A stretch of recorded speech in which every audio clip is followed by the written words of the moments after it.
Good evening, everyone, and welcome to the regular city council meeting of January 3rd, 2022.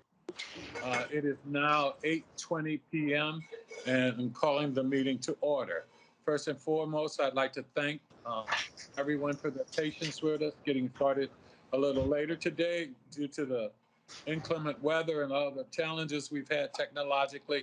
We appreciate your patience. Having said that, I would like to wish everyone a happy new year and begin our meeting. As usual, I would like to first start off with the Pledge of Allegiance, if everyone could please join.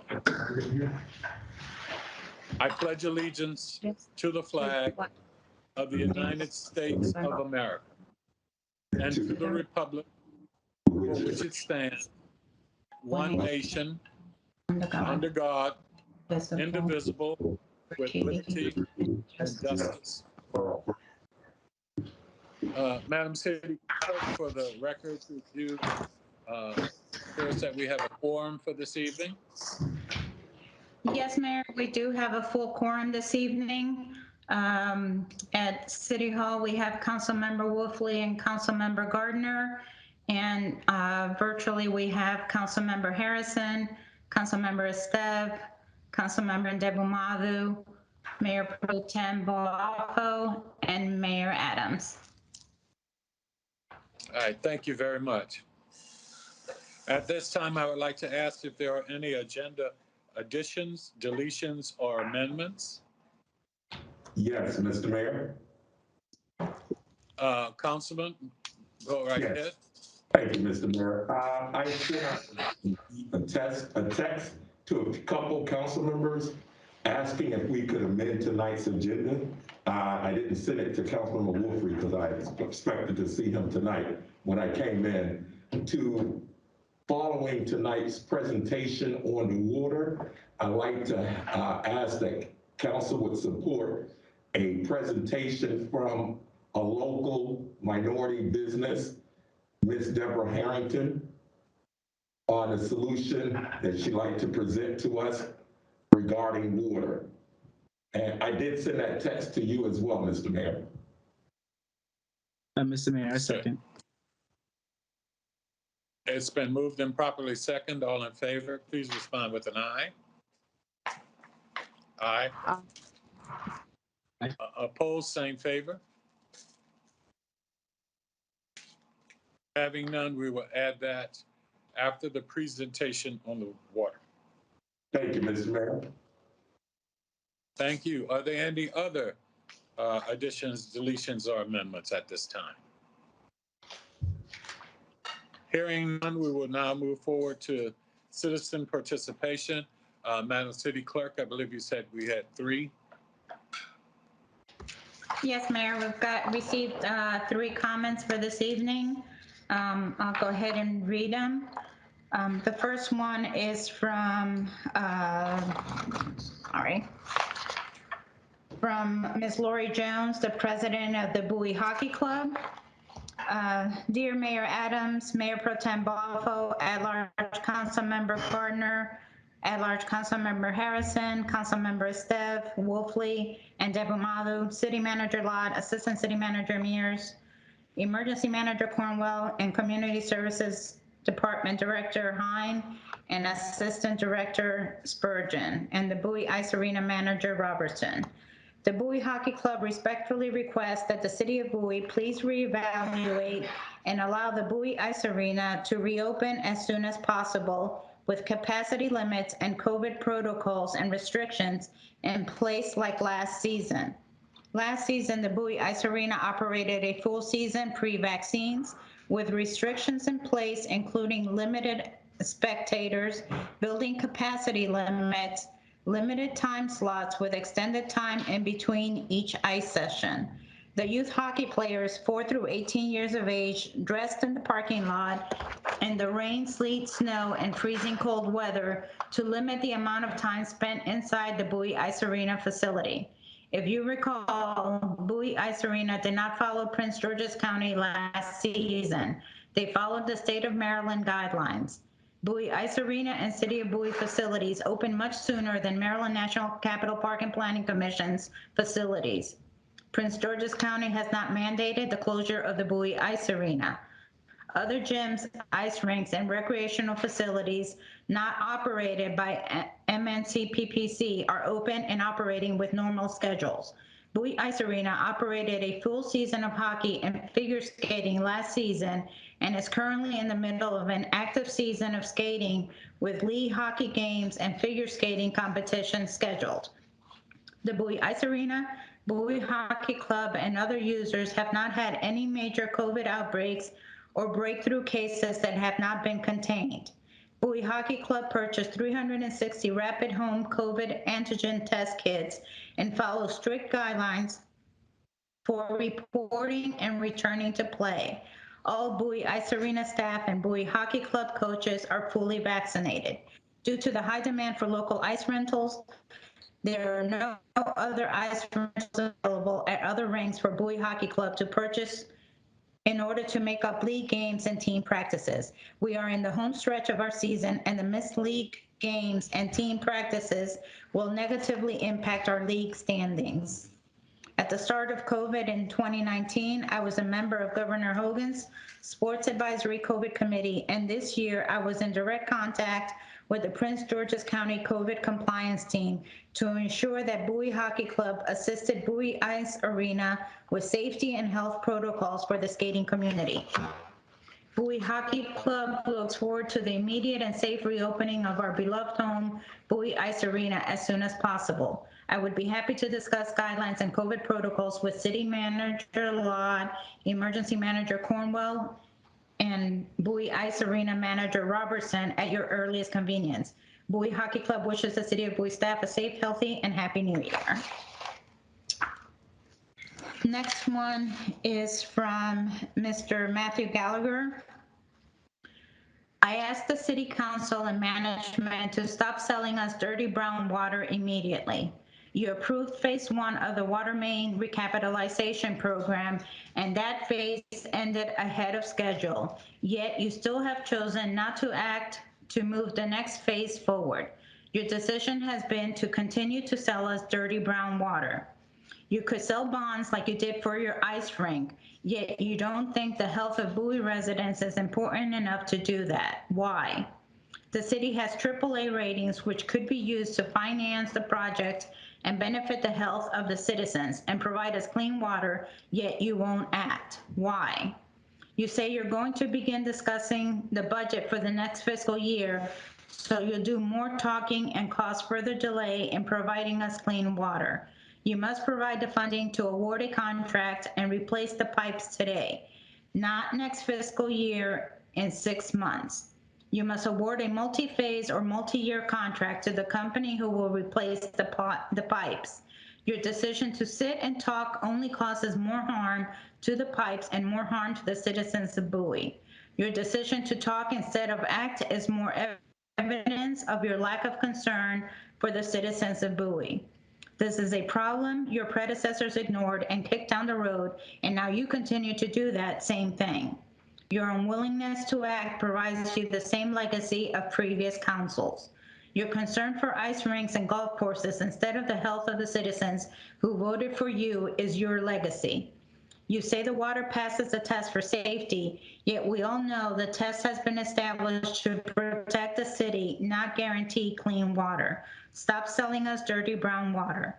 You sold bonds for your ice rink and miraculously find money for parks, golf course, and the new city branding initiative, yet you refuse to find money for clean water for the citizens of Bowie. Why? This isn't a complaint about the water only after the hydrants are flushed. This is dirty brown water every day, and your lack of action proves you just don't care. Stop selling us dirty brown water now. If you care about the citizens of Bowie, you'll stop selling us dirty brown water now. If you care, you will fix this problem and provide us with clean water now. And the last comment is from Albert Sushi. Ms. Hernandez, please add this to the citizen portion of tonight's meeting since I am unable to attend. Over the years, I have sent countless emails which have included pictures and videos of the disgusting brown, possibly contaminated water that the city of Bowie delivers to my home. I have sent these emails to Mayor Adams and numerous council members. Never have I received a reply. However, the City of Bowie engineers have been to my home on numerous occasions to explain the rotten pipes that deliver water to my home and have repeatedly told me to run the taps and showers to let it filter through. They have also recommended plumbers to come to my home and install a water filtration system. Both plumbers have told me that it is impossible to install a water filtration system under my sink. I live in a colonial-style home on Malin Lane in the M section. What the city of Bowie needs to do is immediately outline steps to correct this issue. It's been over 10 years of Bowie residents complaining about this issue. What we in the community are doing is one, we've already had the local media, NBC4, come out and do a segment on this issue. Number two, we have over 30 families in the M, S, and T sections who are willing to go on record about the vile brown water that is delivered into our homes. Number three, we have spoken with a few nonprofit environmental groups who are interested in this issue and are advising us to continue to gather names and are looking into any possible legal options we may have against the city of Bowie. Number four, I would like the Bowie Council to look at the water issues the schools in Levitt area are encountering.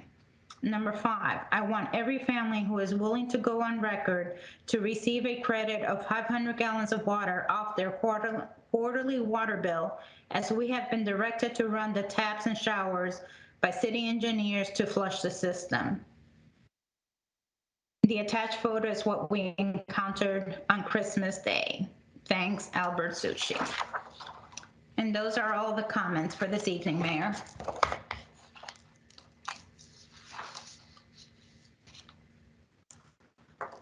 You're on mute, Mayor.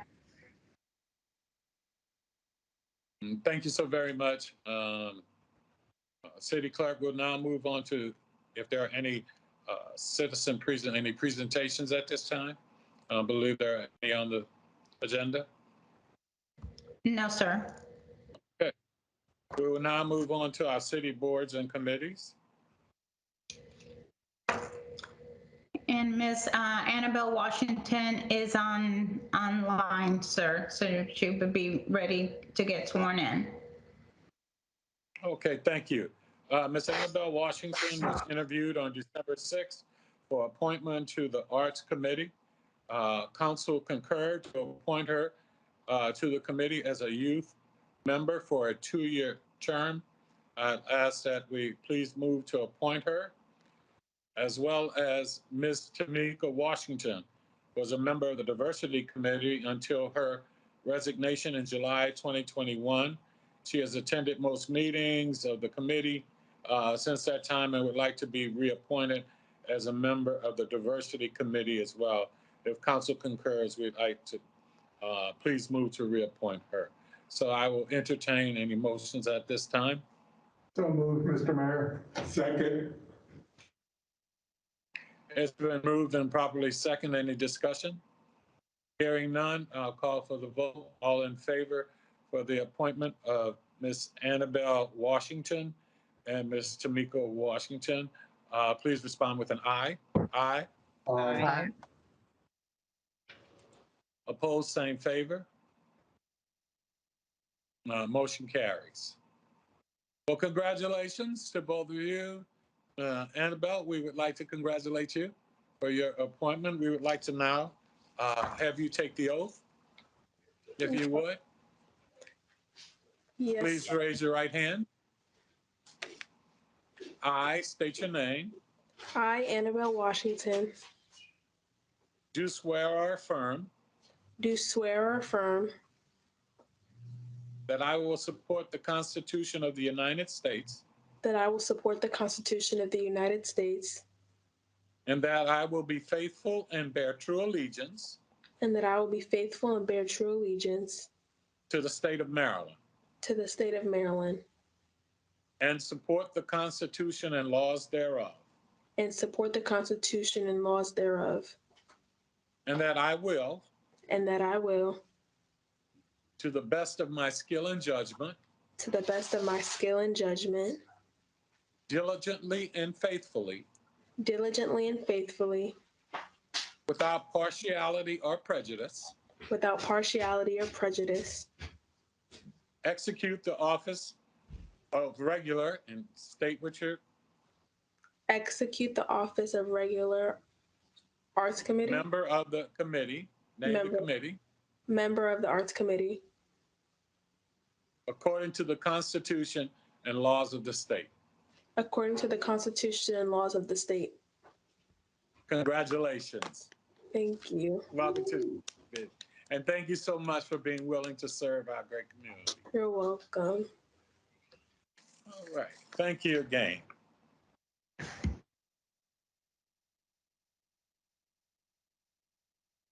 We'll now move on to, I believe, our city manager's report.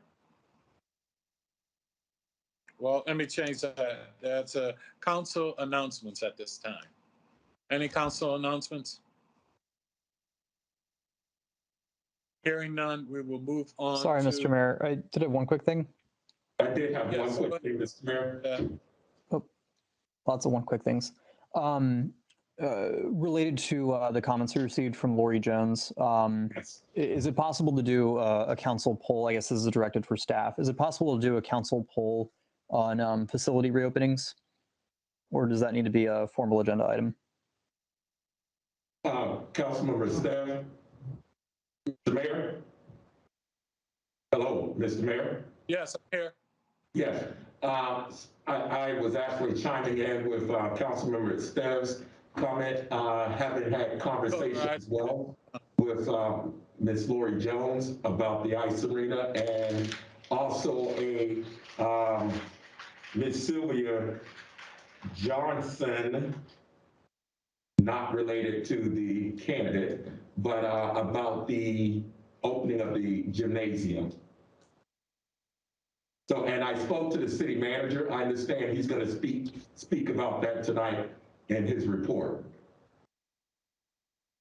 Okay, well, I think at this point, I'm not sure that we need to do that. The question would really go to Alyssa if we would need to do that as a poll, since the council member asked that.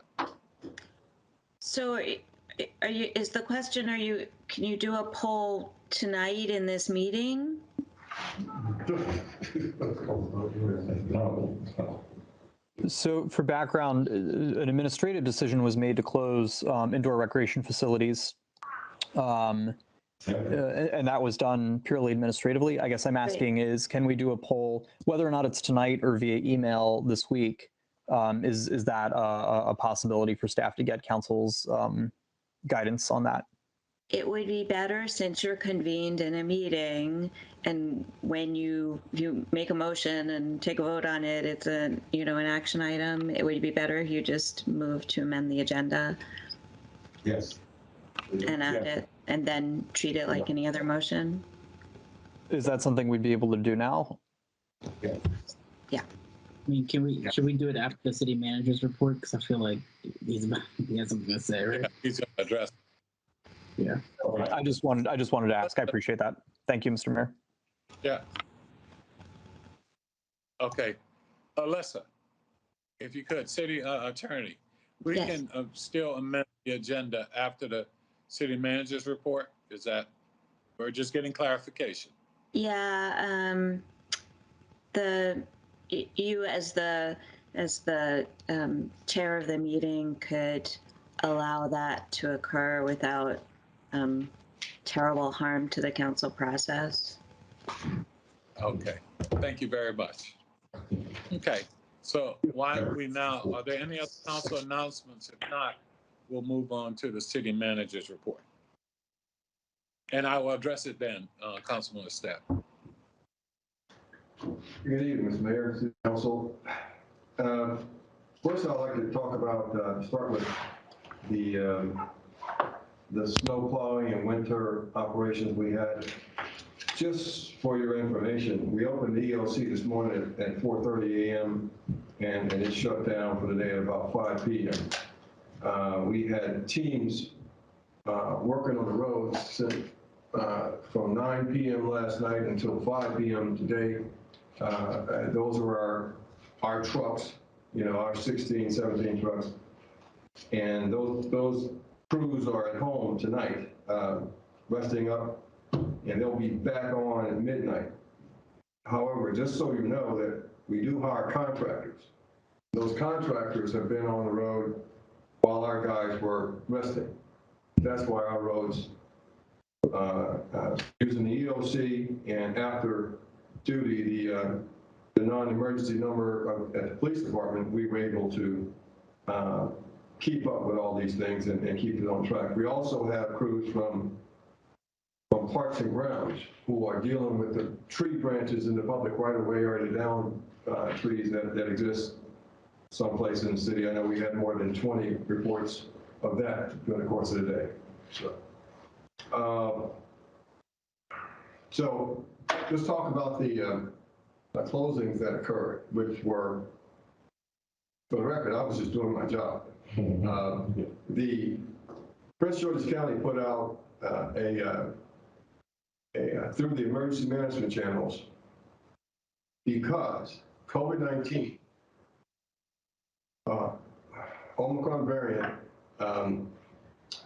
infections were twice the state level in Prince George's County. Because of that,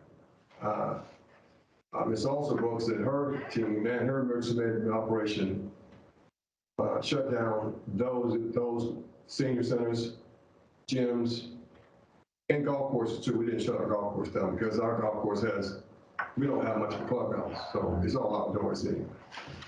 So considering the fact, based on recommendations of our emergency manager and all parties involved in that, that's why we did that. Now, the dates involved would be through the 18th of January.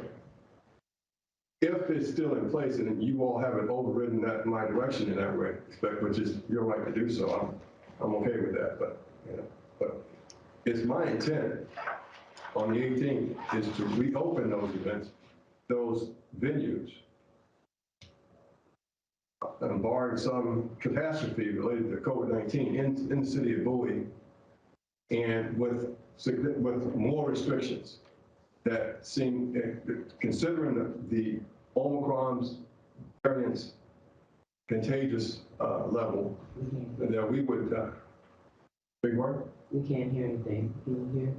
They can hear. They can try to hear. And it's our intent to, unless I'm directed otherwise, to make, to open those for vaccinated people.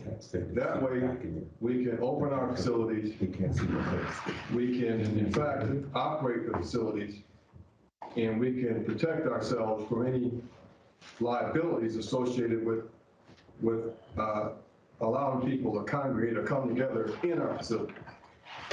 And if we keep that to vaccinated people, that's my intent. But if directed to open them up tomorrow, we'll do that too. But that's what I need to say about that. But my intent to, we already have a vaccinated only situation going on in the senior center, so that's working for us, but we know it works. So it's my intent to have vaccinated people demonstrate that they're vaccinated in the gym, at the ice rink, and at the museum facilities when they're open, unless I'm directed otherwise. Thank you.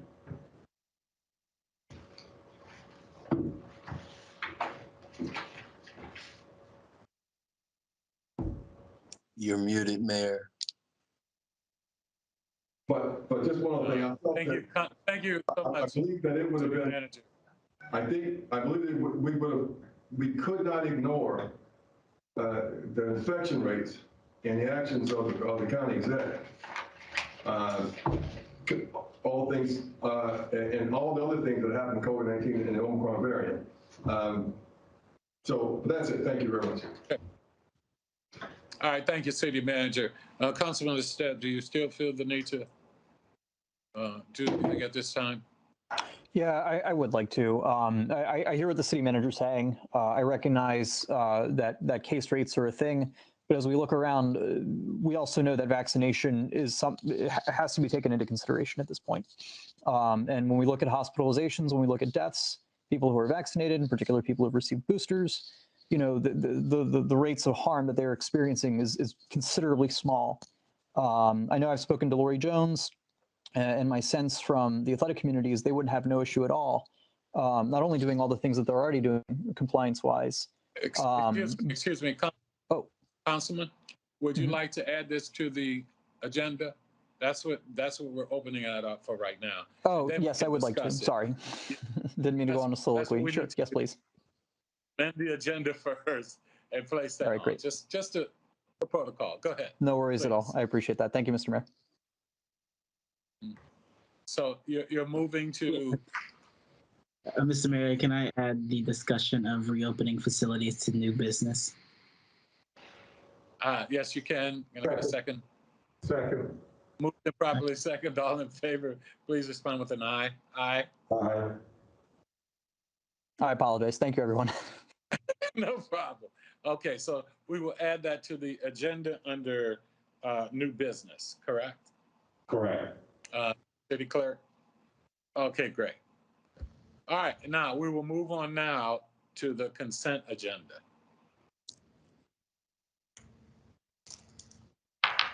There a motion? Move to approve. Move to approve. Second. Second. It's been moved and properly second. Any discussion?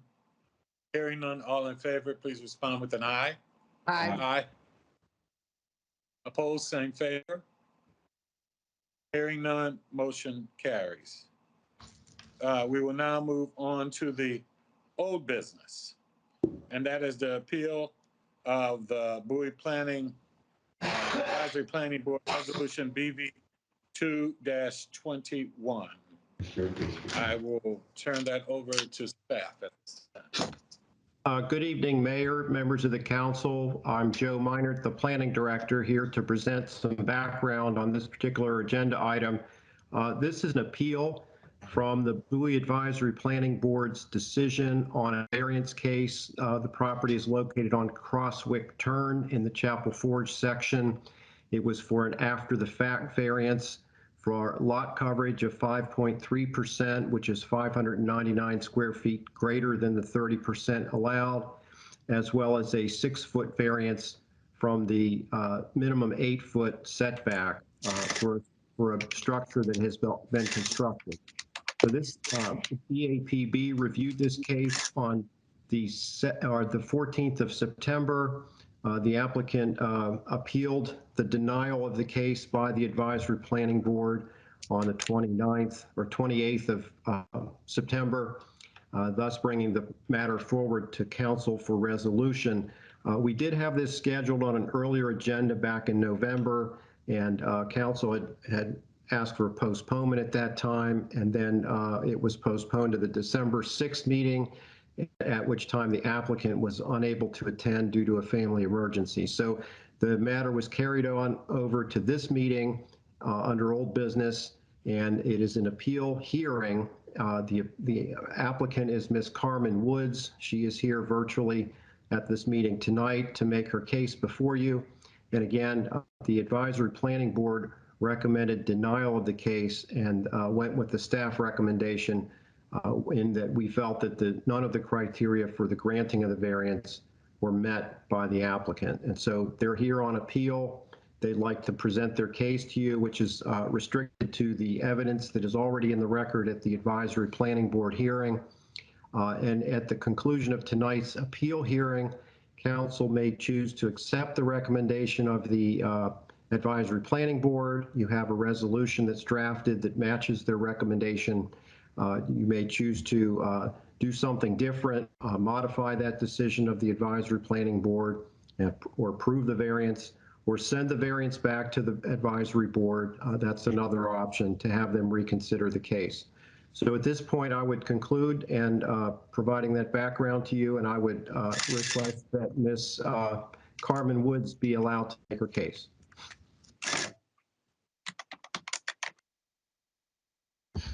Mayor, you're muted. Ms. Wood, if you would, please. Hi, Good evening. good evening.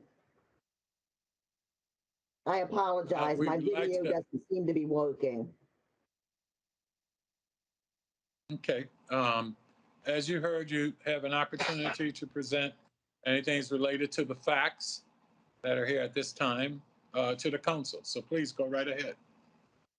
Well, good evening, Mr. Mayor, council members. I'm basically here because out of my own stupidity, did not realize that adding on to a current overhang needed a permit.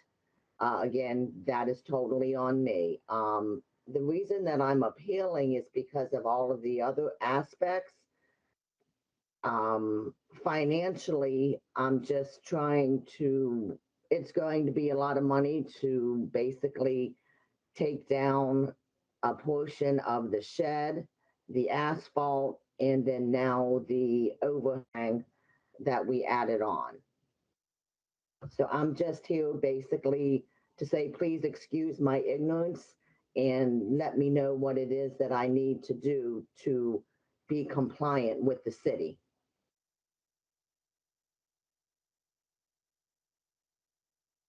Okay. Any questions, Mr. Minor? Is there anything you can address for us at this point before I even, or if there's any other questions for City Council? Be open. Go ahead, Joe, if you don't mind.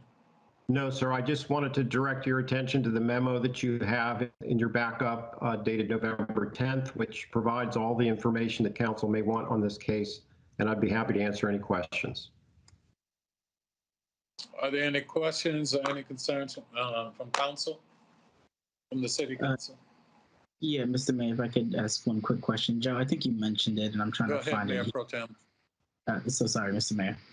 Joe, I think you mentioned it, and I'm trying to find it here in this memo, but what is the recommendation from staff? Sorry.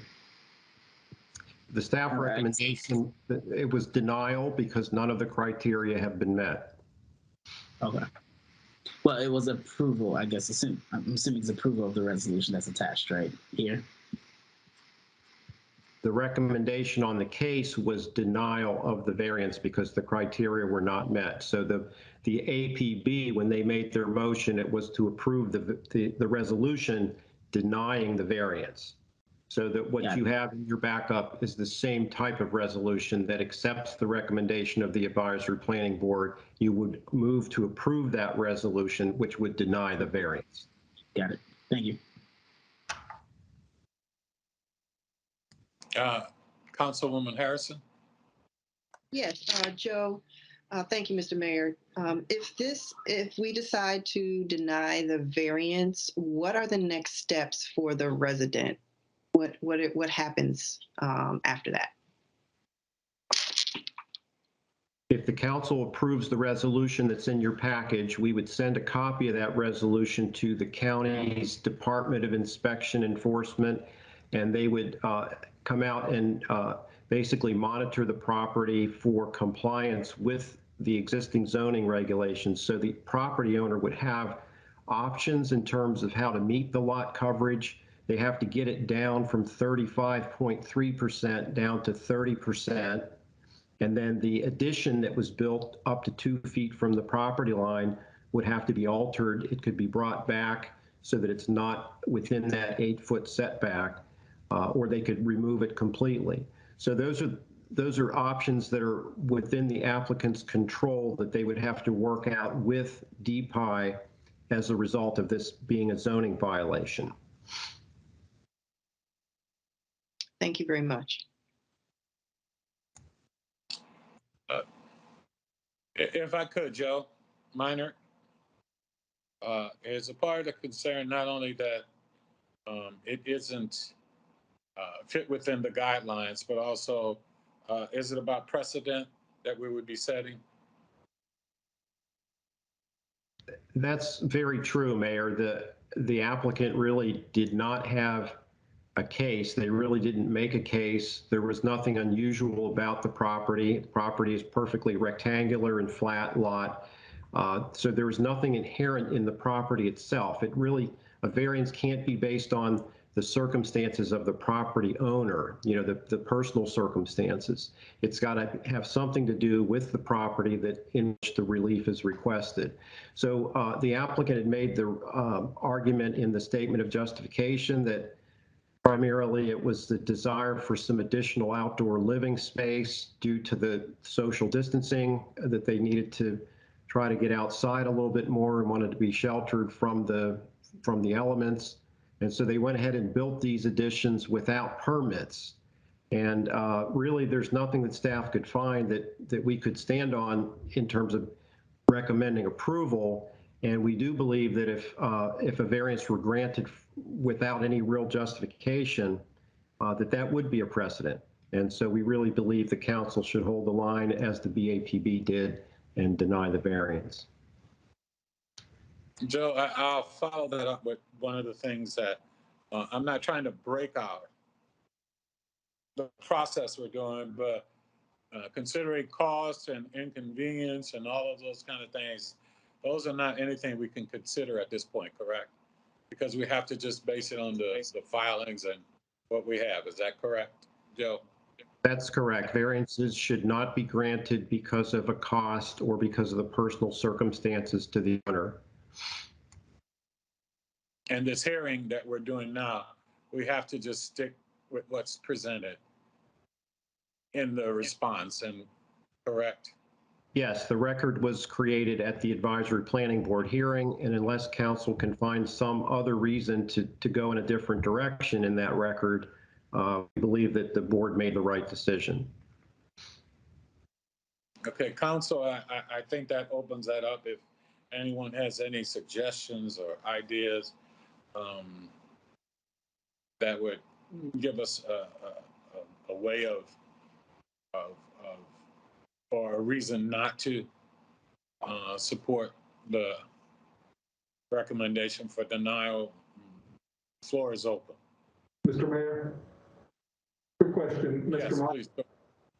Mr. Minor, based on what I'm seeing here, this property has, it appears, quite a number of instances of building without a permit. Can you speak to that, please? Yes, sir. In the staff report, we did provide a little bit of the history, and the current owner bought the property, I believe, in 2008, and prior to that, the previous owner had constructed a garage in the backyard, which is not permitted under city code requirements. You cannot have a freestanding garage in this part of the city. So that previous property owner had built the garage in violation of the city code. The structure was over 200 square feet, which is also a violation of the city code. And then they paved a driveway all the way to the back of the lot where the garage was, which increased the lot coverage above the 30%. And so when Ms. Woods purchased the property was already in a state of violation, although it was not known. This all came to light recently when the addition was being added on to. Essentially what the Woods did without permits was they covered their existing patio behind the house with a roofed structure, and then sometime later added on to that and came within 2 feet of the side property line. So they went and built two things without permits, and it was the second addition, which is requiring the side yard setback variance, that came to staff's attention. I believe it came through the code compliance office as a result of a complaint from someone in the neighborhood.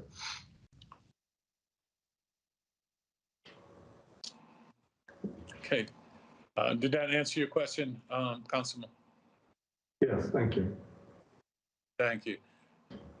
Any other questions or comments from the City Council? All right, Ms. Woods, thank you so very much. This is eligible for action now, and I will entertain a motion presented.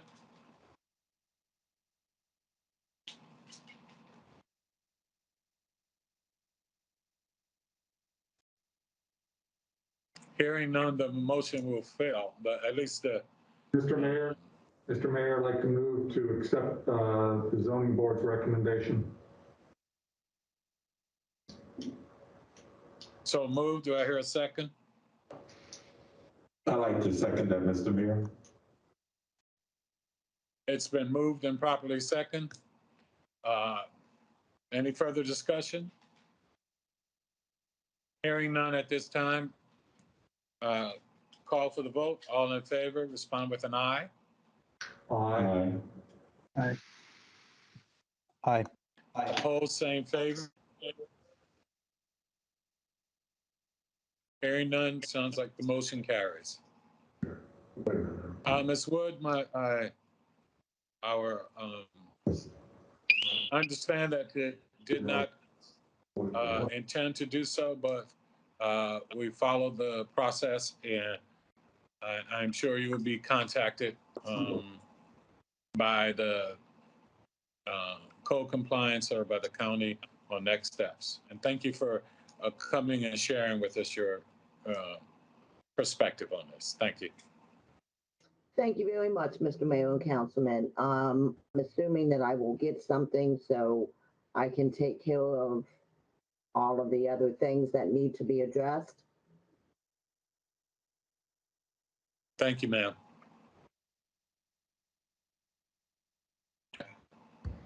That's correct. All right. We will now be moving on to new business and the water distribution system recapitalization, and I will be turning that over to city staff.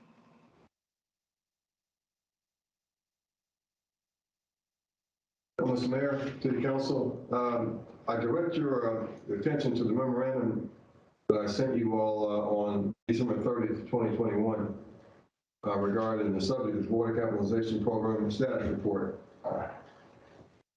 Mr. Wolfley asked the city to provide a report to the council at the January 3rd meeting, which is today, on the status of the water replacement system. This issue is directly related to Bowie's water recapitalization program.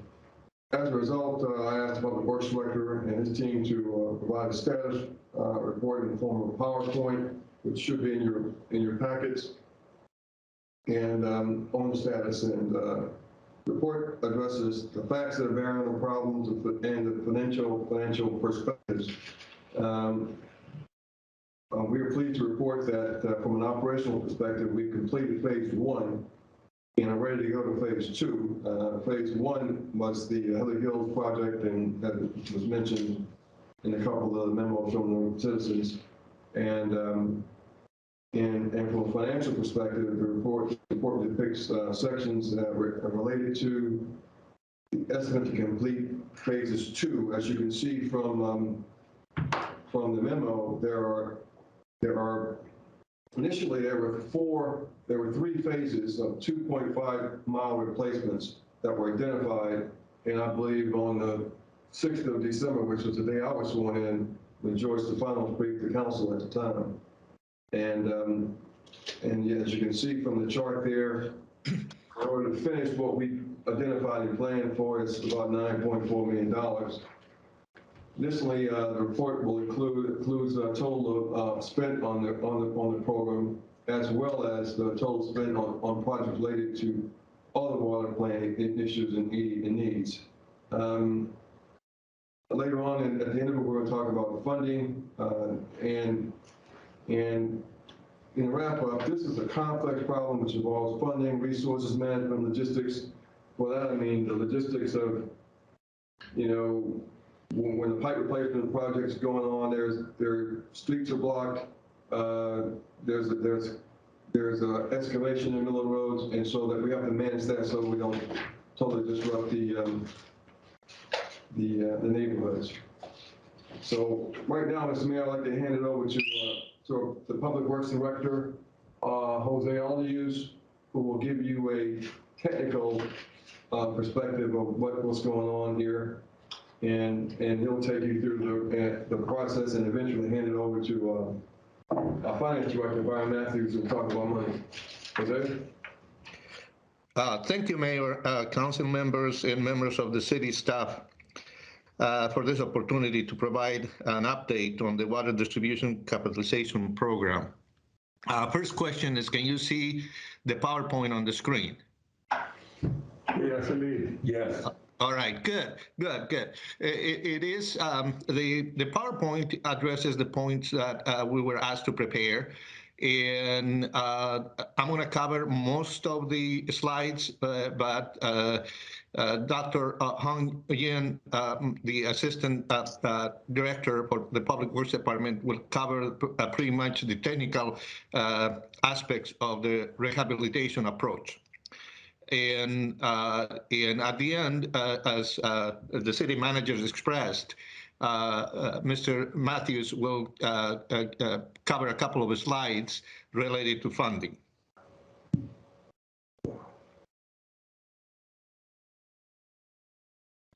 I just,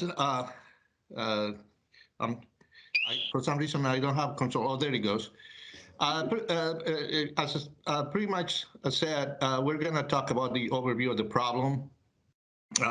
Mentioning first that this is indeed a self-funding program that includes near 8,000 customers, and where they are served by piping and valves installed between 1960 and 1970. And the other areas are served by the WSCC. Allow me to direct my cursor into the area and the problem. And as you can see, the boundary in gray is the city of Bowie. And the area where you see the pipe network is the problem. What we have is the area where we have the tuberculation problem. Well, Yes, sir? Yes, sir. Oh, okay. Well, I think that somebody is chiming in on my presentation, and that, comments are welcome. Well, I was talking about tuberculation, and it's pretty much a phenomena that has to do with accumulation of soft material that can easily be dislodged, resulting in discolored water. And this is pretty much a characteristic of cast iron pipes. And then the pipe diameter is reduced and the friction affects the flow. Well, one of the short-term or actions to kind of arrest this problem is to flush the hydrants. And that's the picture in right here, where you see my cursor. That's where you can see the really pretty much red water that you probably have seen in the news. And that's a phenomena. It passes away after the water is flushed, and that's the purpose of helping it. Then it goes away, and it's not a complete solution, but it's something that helps help us with the problem. They ask us to address the facts about the safety or healthiness of the drinking water. I don't know if you guys saw the members of the council or the council members or the rest of the people that's attending this meeting. There was another report on CBS by Mr. Scott Broom and Channel 9. And an excerpt of his statement is that he did prove that its state and federal reports show that the city's water exceed federal safety standards for contaminants like lead. So in other words, based on his investigation, which is independent, I can safely tell you that the water is safe to drink. It's not, the coloration is not the best, but in terms of contaminants, it's completely safe.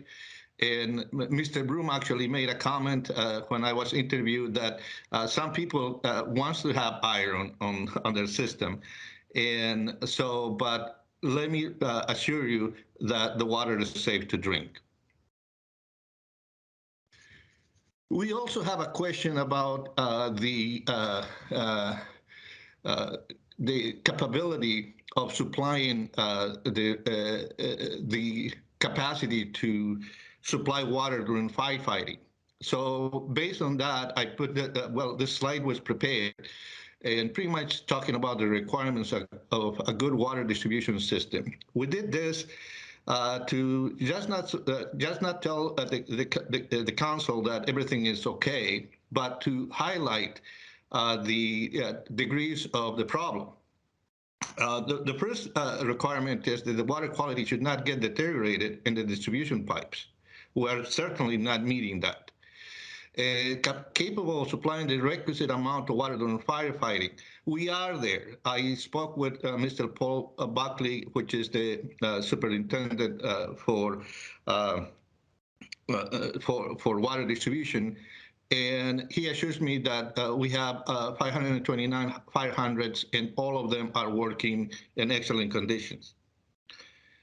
And the third requirement is capable of supplying water at all the intended places with sufficient pressure and flow.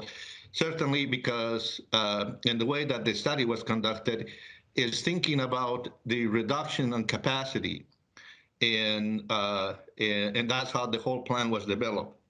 And number four, the requirement of being capable of accurately metering water usage. We certainly have that. In terms of water quality, you can see the pictures. You've seen many of these, and many others have been sent to you. And it is a big problem. It is a very complex problem that, in my opinion, the city, with the resources that we have, are doing a very good job complying with the plan originally laid out to tackle this problem with the resources that are available. In terms of the water quality, we have areas that we keep track constantly, and later on, Dr. Hong is going to specify the number of complaints that we have in these areas, but that's a number of complaints that we get recently. So those are groups that, like, this is, we got 7 complaints on this, 8 complaints.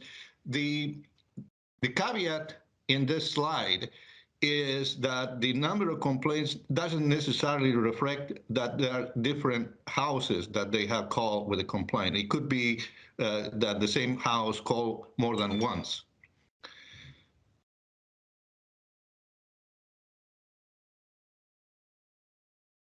Pressure and flow, and that's the question that we wanted to address in requirements 2 and 3, capable of supplying the requisite amount of water during firefighting. We have that, and although fire flow tests have found areas with less than desirable, not bad, but less than desirable flow rates, but they still will provide the adequate capacity in terms of a fire. This is one of the best slides that by the way, I use the slides from a previous presentation to just remind members that are in the council for a longer period in time than the new members. But pretty much to summarize, this slide summarizes the essence of the problem. We have a distribution system that has 90 miles of cast iron pipes. The replacement cost in year 2020 was 1.5 million per mile. With all the budget that I have studied, the current recap plan includes 7 miles that have immediate needs. As I said, Dr. Hong is going to explain how she did the analysis and conducted the hydraulic modeling to come up with this number. And the whole project is pretty much spans from year 2020 to year 2027. So we were talking about 8 years, and about 0.8 miles per year. That was the original plan, to a cost of $14.5 million. There will be a table later on that shows how that was distributed in the different spaces that the city manager mentioned on his introduction to this presentation. Now, the left side of this slide is what pretty much is addressing the big problem that we have. But let's not forget that that the needs are bigger. If we think about 1.8 miles per year, we will, the cost that is explained in the replacement cost, we're talking about a total of $135 million that will be needed to fix the problem. So just food for thought. Okay, this is the slide I was talking about, and how was that was planned, and starting in 2020. We are at the end of 2022, and we are going to into 2023. The reason why, please note that there are significant quantities in particular fiscal years to the tune of 3,698,000. And in another years, there's only 398. The difference is that during those years, it was planned to have the the design while construction was being finished. In other words, originally it was planned to spend this the construction funded in 2021 and go all the way there and overlap with the study. Well, that was the plan, but as the city manager has expressed, we're happy to report that we are ahead of schedule in that. So it's just a matter of funding now. That is a fact. So as you can see, throughout the period of time that I mentioned before, from 2020 to 2027, so the original budget is about $14,500,000. That is the recapitalization plan to just fix the 7 miles that we were talking about. Mr. Matthews will talk about this, the funding source, and this is really interesting because the funding is limited to existing ratepayers. And there's really not growth opportunities without raising fees. And I don't think we're going that way. And so this is a very big challenge from the overall program.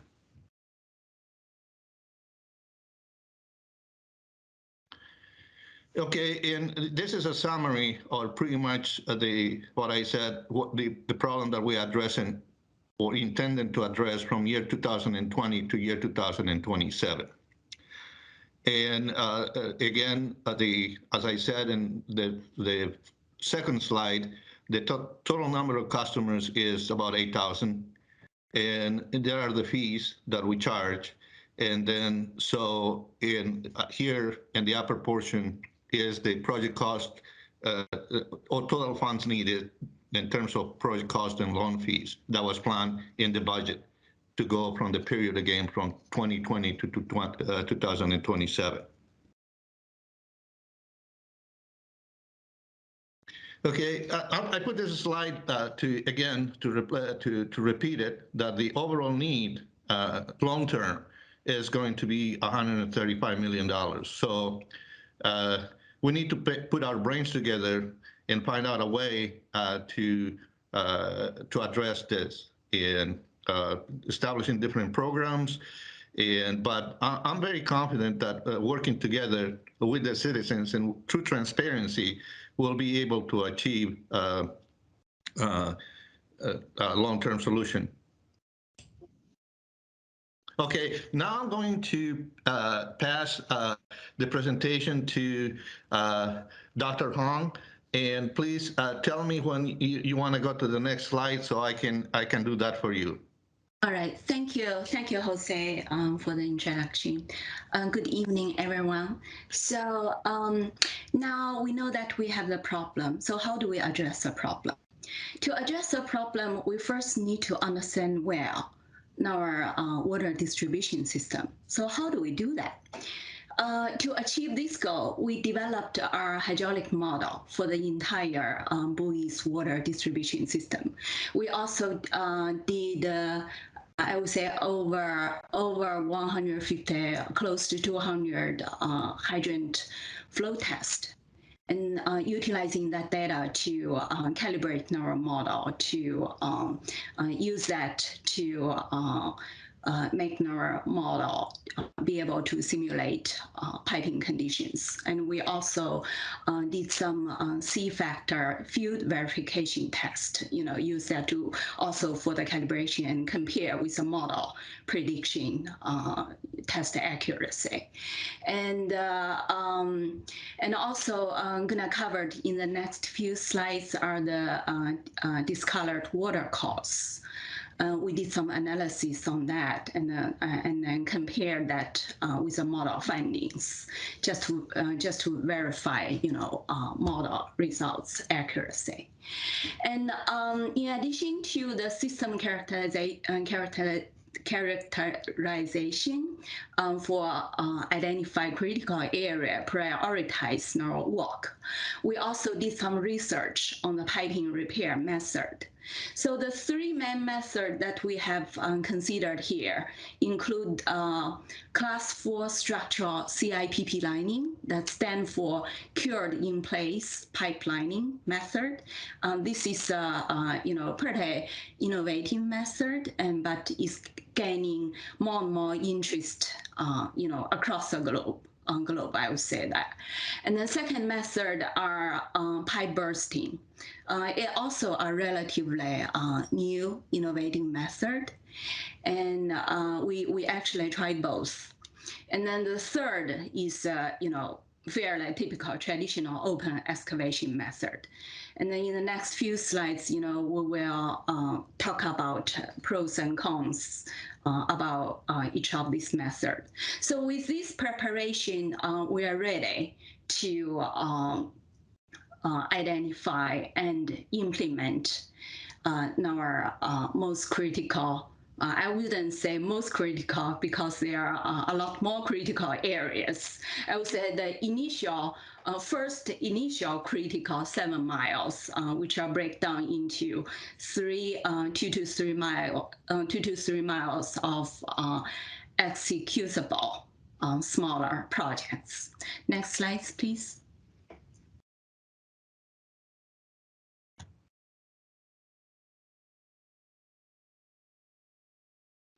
All right, so next, just giving a little more detail about the pros and cons, and about the methods of the three pipe repair, methods we discussed here. So first, pipe bursting. Thinking about pipe bursting, I actually put a cartoon picture here. So basically, the method is to using a bursting tool to cut open the cast iron pipe, and then the bursting head will then be poured through existing pipe. And then the bursting head actually has the capability to further expand the cut. So to make the existing pipe open and burst it wider to make room for the new pipe. So where is the new pipe? The new pipe is actually attached behind the bursting head. So as the bursting head is poured through the existing pipe, the new pipe is, being poured along with the head and installing in the place of existing pipe. So when the pouring is done, the new pipe is installed.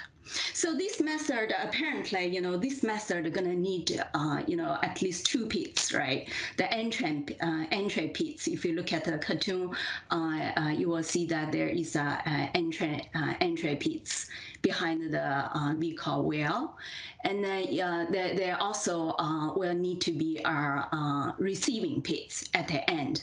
So these 2 pits, and then on the entry pit side, because the existing pipe is attached to the bursting head, the entry pit will need to be excavated a little bigger to incorporate the tail for the placement of the new pipe.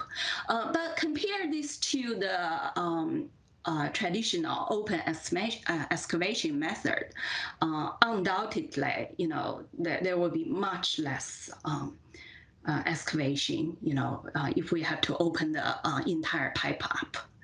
And so that means less disruption to the neighborhood. And the other excavation needs associated with this method is at a service connection. So once the new pipe is installed in place, and we need to excavate at each service connection, and then to accomplish, to reestablish the service connection to the new main.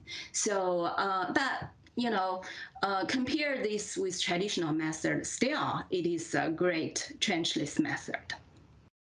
And then second method, we considered the class 4 cured in place pipelining method. It's also a trenchless method.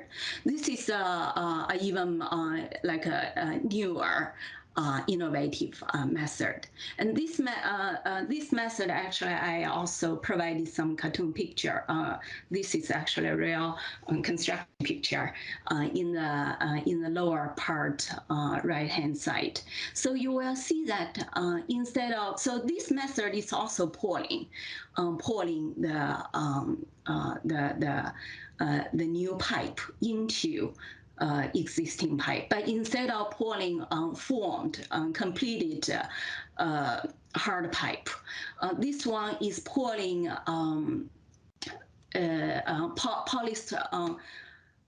polyester jackets, flexible tubing, and this tubing is impregnated with resin, thermal setting resin.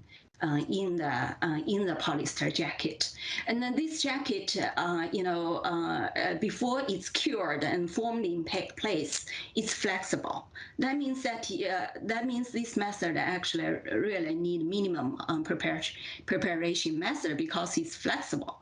So once this polyester jacket is poured into the place, this tube will be inflated with either hot water or steam. And then once it's inflated, and then it will be cured in place. The resin is actually the components that will be cured and then form a solid standalone pipe inside the existing pipe. That's why this method is called structural lining, because the inner pipe itself can be a standalone, it is strong enough to be a standalone pipe. And then once the new pipe is in place, connection, how is the service connection to the new main done? The amazing part about this method is the reinstatement of the service connection to the new main is done by a robot. And the robot is inside, remotely controlled, and from inside of the pipe. So there's no excavation needed. So from here, compare the class 1 method with the pipe bursting method, and we can see that class 4 method definitely has more advantage here, because of the flexibility of the new piping, it requires less pits. smaller pit, immersion pit, compared to pipe bursting. And also it doesn't, it requires pretty much no excavation needed at the service connection. And that would be a huge benefit, would means least disruption to the neighborhood. And also cost-wise, this method is very cost-effective. Given, and the last method, is a traditional method, open excavation. Is just by its name, it means open up the existing pipe, right? So that that implies most disruption to the neighborhood, and also is the most expensive method. So we actually tried all three methods. Next slide, please. So in terms of the work that has been completed so far, we have actually tried between 2018 to 2022 three major segments. The first two are all smaller segments, kind of like a pilot projects. And the first project in 2018 is 850 feet of pipe between Liliana Place and Long Ridge. And this is, just a small piping section and down through pipe bursting. And the second, slightly bigger project, we finished in Heather Hills, a portion in Heather Hills, about 2,200 linear feet. And this is done, using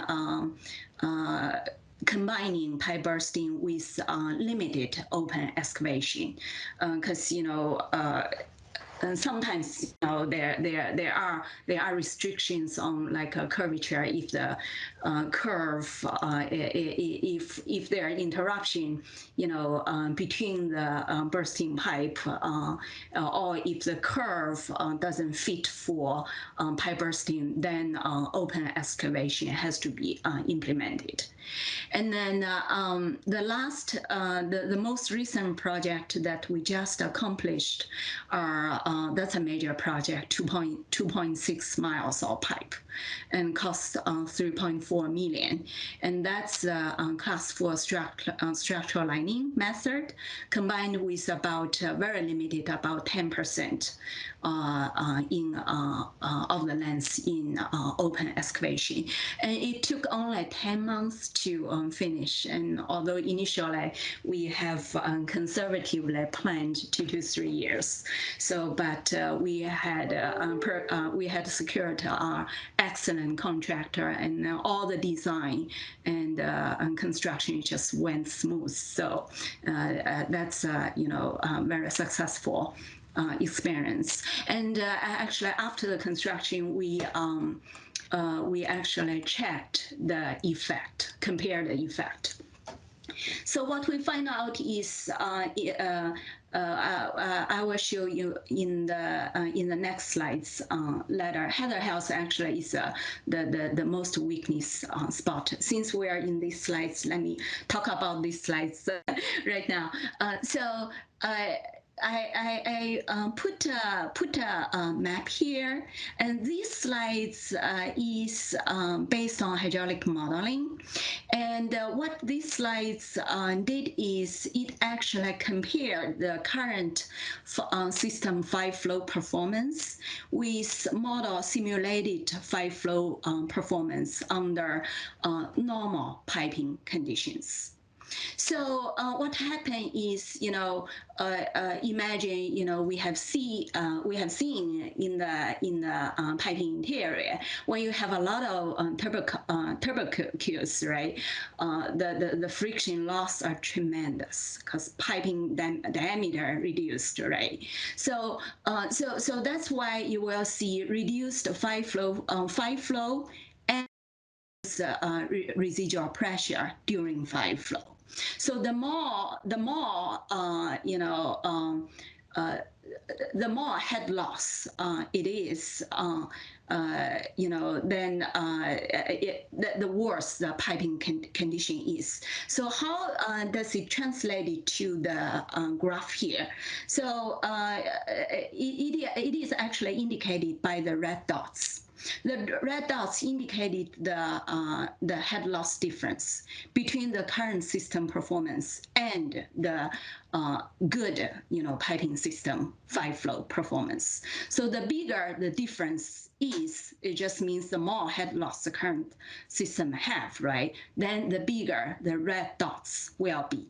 So looking at the graph on the left-hand side, and you will see that in the bottom, that's a header house area.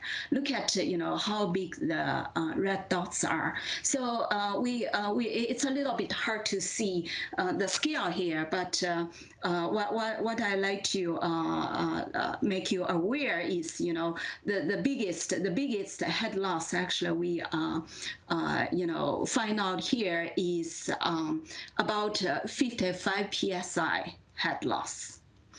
And so, what does a 55 psi head loss means? So, in our water distribution system, we typically operate at around 92 psi. So imagine at the end of the network, you are losing, more than half of the operating pressure. So imagine when you have a huge, like a 5-flow, how much head loss, how much, limited 5-flow we're gonna get at the end of the system. That's why our first few projects are kind of focused on the header health area. So, all right. So now we have talked about, the header health performance, and since now header health has been rehabilitated. So what is the effect? And then so we recently did a 5-flow test and then compared with 5-flow test before the project is done, in header health. So we have found out at the weakness spot, the 5-flow has increased from around 400 GPM to 1,000 GPM. So according to 5-flow standards, typically for like a 1 to 2 dwelling residential household, I mean, they're like for the criteria, their area, the housing area coverage, probably around 5,000 square feet, I think. The minimum 5-flow required is 1,000 GPM. So I'm glad, I'm glad to inform everybody that header house now we do see the 5-flow increase to the minimum 5-flow requirement now. All right, next slide, please. All right, so this is another slide that summarizes. Just to interrupt a little bit, Hong, yes. To clarify to the council, I mistakenly corrected that table. So that table is shown later on with the correct values and the correct headings. That's on me. I didn't want to change it because you have it already in your package, but just concentrate on the map in this area, and you will see the correct table with the correct headings later on. Thanks. Sure. Yeah, thank you, Jose. So this is another slide that summarizes the model findings, and so what this slide tells us is it gives a prediction estimation of the a critical C factor, Hazen-Williams hydraulic hydraulic equation a C factor. This C factor is actually the friction loss coefficient for the water pipe. So typically, for a typical cast iron pipe, if it's a new pipe online, C factor is expected to be around 130. And however, in with the input from our flow test and C factor test and miscellaneous input, and you will see that the first column where severe is labeled.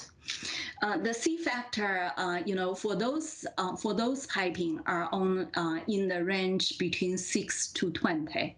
That's extremely low. Thinking about typical, it should be 130. And then the next column where it's labeled regular, it's also very bad. That is the C factor between 20 to 40, also extremely low.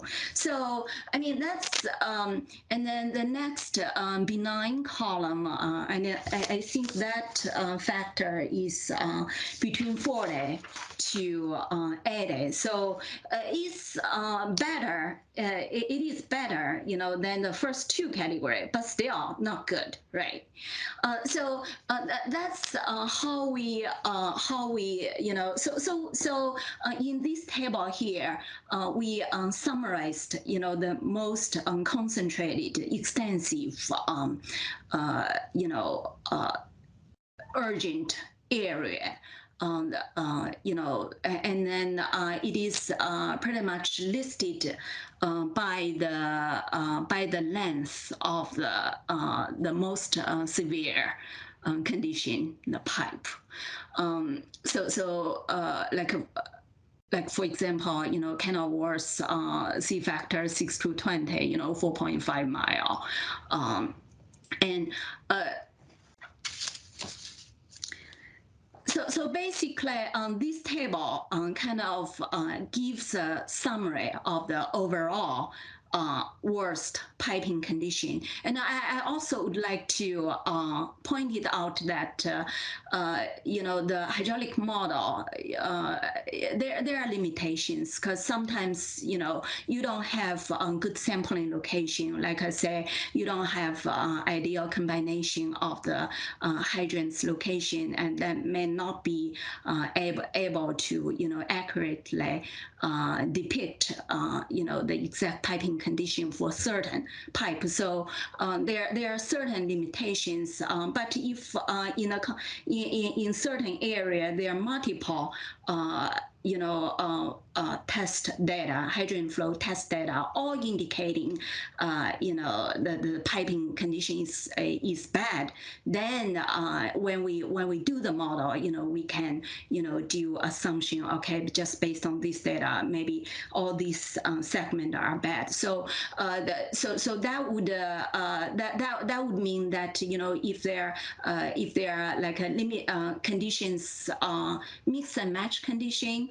The reason I bring it up is, we don't have good records indicating where the cast iron pipe are unlined. So although, in this graph here, you can see that generally in northern part of the piping network, the piping condition, seems to be okay, but it doesn't exclude that there might be, mix and match condition. If it's mix and match condition, the model, it may take like a further effort for us to further narrow down, pin down the exact, piping, certain segment of piping that need to be replaced. But in terms of the overall modeling projected, I would say we have already achieved it because we have identified the most extensive, area that should be replaced in bulk. So if like in the future we can address the most extensive area when we get to those sporadic area, at that point, like a further investigation effort would need to take place. All right, so next slide. So this is just a summary of our analysis on the discolored water costs between 2017 and 2021. And then it is arranged by basically the number of, the total number of costs between these 4 years, and from high to low. So we compared the problem area with the model identified area. It lined up pretty well. So that, also give us more confidence that yes, these are indeed the most urgent area we should treat first. With that, I'd like to pass it back to Jose. Okay, thank you. And this is pretty much what the correct values that Dr. Yin was explaining. See, the first column is 6 to 20. That's really bad. The 20 to 40 is bad. And the 40 to 80 is also bad, but not as bad as the two first. And so basically, if everybody remembers the first table in terms of the overall budget, the study is pretty much to repeat the process that Dr. Yin has explained to us to just verify that indeed we're going to be tackling those areas.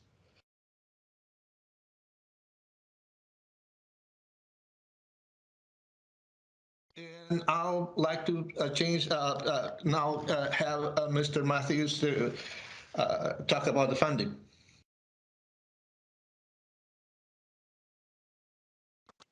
Thank you, Jose. Good evening, Mayor and Council members. This is H. Byron Matthews, the Finance Director for the City of Bowie.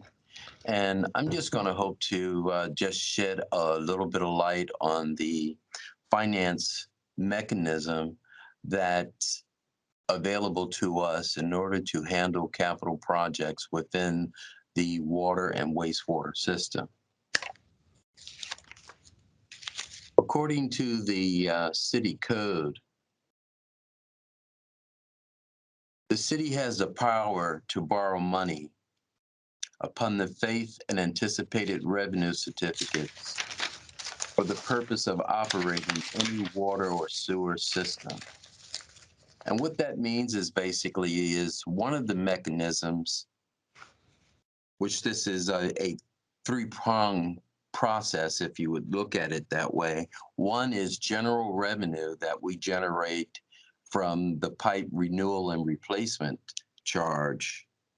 The other component is bonds and loans that we may issue in order to generate revenue to do the capital improvements.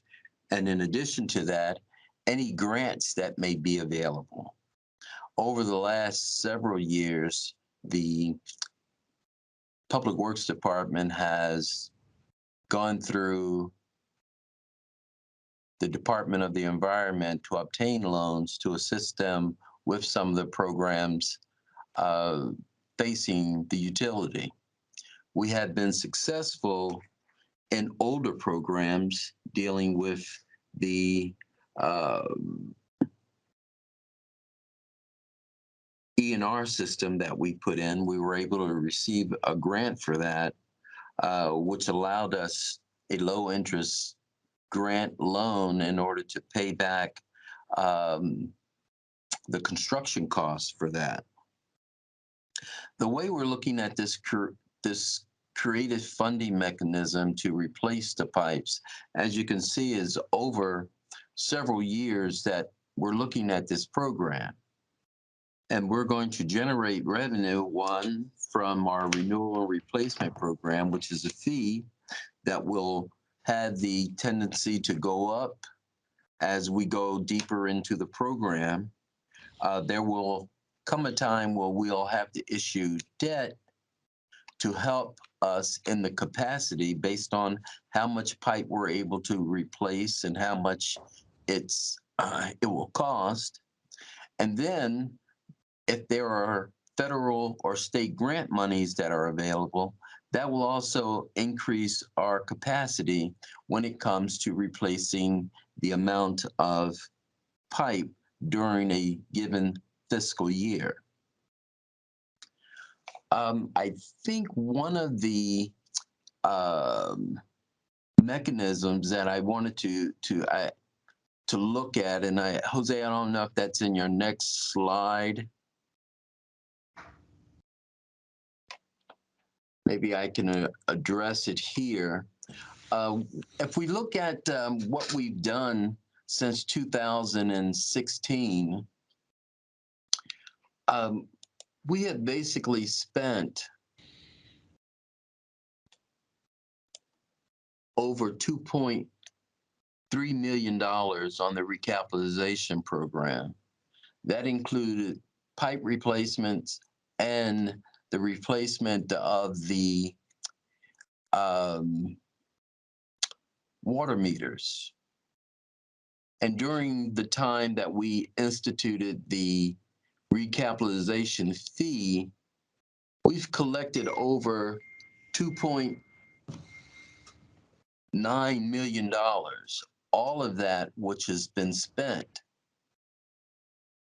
In addition to that, we have other projects unrelated to the recapitalization program that from 2016 to 2021, we have spent $2.5 million. I want to remind council and the citizens that the current water and sewer plant is an enclave.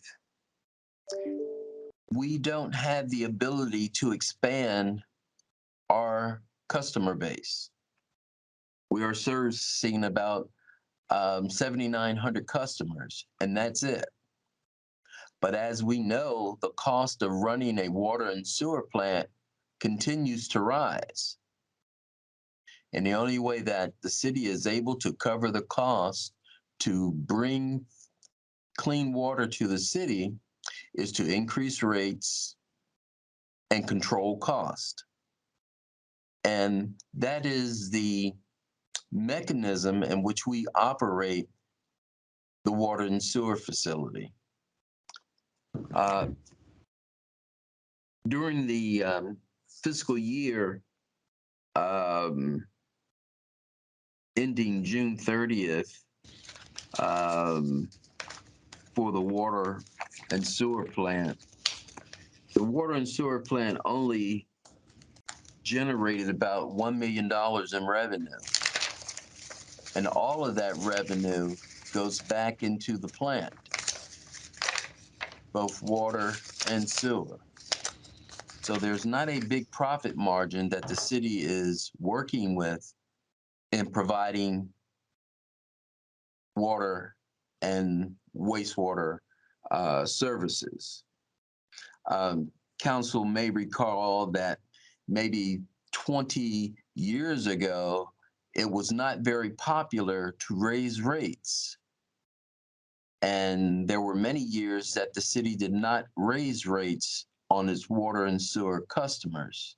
And we used the fund balance in order to cover any additional costs just as we went on in years. In the last 10 to 7 years, we've changed that, and we've tried to make sure that the water and sewer system is a balanced system when it comes to revenue and expenditures as close as we can. We have to have some type of fund balance in order to make sure that we have a reserve in order to handle any emergencies that may come up at any given time. Current law has it that the water and sewer fund cannot receive any type of revenue from the general fund in order to run the facility. It could borrow money from the general fund, but it would have to borrow it at an implicit rate And what that means is that it has to be a competitive rate. It could not be a subsidized rate. It would have to be a basic market rate. So as that being one of the options, we're still looking at current revenues, bonds, and grants to facilitate the cost of the recapitalization system. Jose, I'll turn it back over to you. Thank you, Council and Mayor, for your listening. Thank you, Byron. Right. I think that this is about it. Just let me close by thanking you again for the opportunity, and just express what the city manager said at the end. This is a very complex problem that has three legs. The first one is the funding. The second one are the resources available to manage a program of this magnitude, even if we get the funding. And the third one are the logistics. I think Dr. Ian covered pretty much some aspects of the logistics, because we are using very high tech and technology, but there are some instances that we have no option but to use excavation. Thank you again, and we're ready for any questions that anybody could have.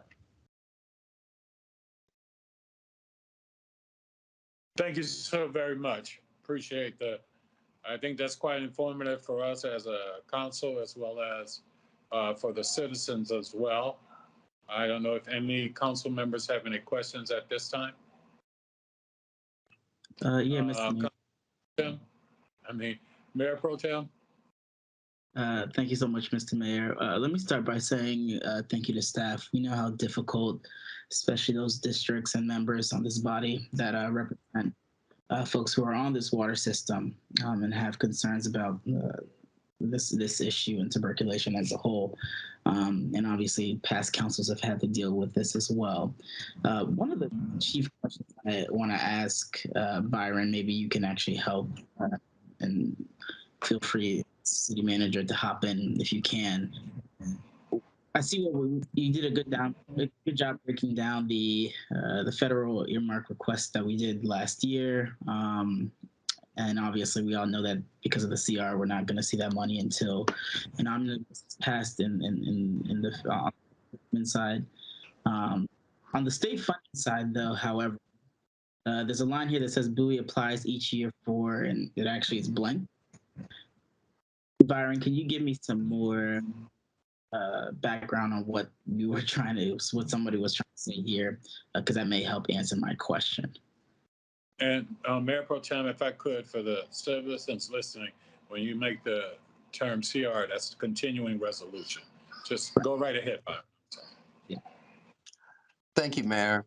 I think it refers to, Councilman, the fact that each water and sewer project, there are state funds available, but normally those state funds are available in a need situation. Right. And as you are aware, the city, when looked at as a whole, very seldom meets the need criteria. We normally capitalize on the state projects when we have a project that is unique, or we're the first one out of the block as a demonstration project. Those funds are then more readily available. We receive annually a small $105,000 grant for the water and sewer operation. But there has not been any other successful grant solicitations within the last 6 years. Right. Well, a couple things I want to mention here, right? And as we talk to our partners on the state level, on the federal level, and on the local level, one of the things I wonder is if we've had the opportunity to participate and receive dollars from the Drinking Water State Revolving Fund. And if we haven't, obviously that should be a huge consideration, right? Well, let me first ask, have we gotten any dollars from? We have, and that has been some of the older programs that we have worked with. We just recently paid off one of those drinking loans just last fiscal year. So we still have one that's out right now. We pay a little less than $100,000 per year on the debt service of that. Right. So not all of the programs from the state are free money. Some of it is loan, and some of it can be a grant. And when was the last time we participated in receiving money from the state on that angle, Byron?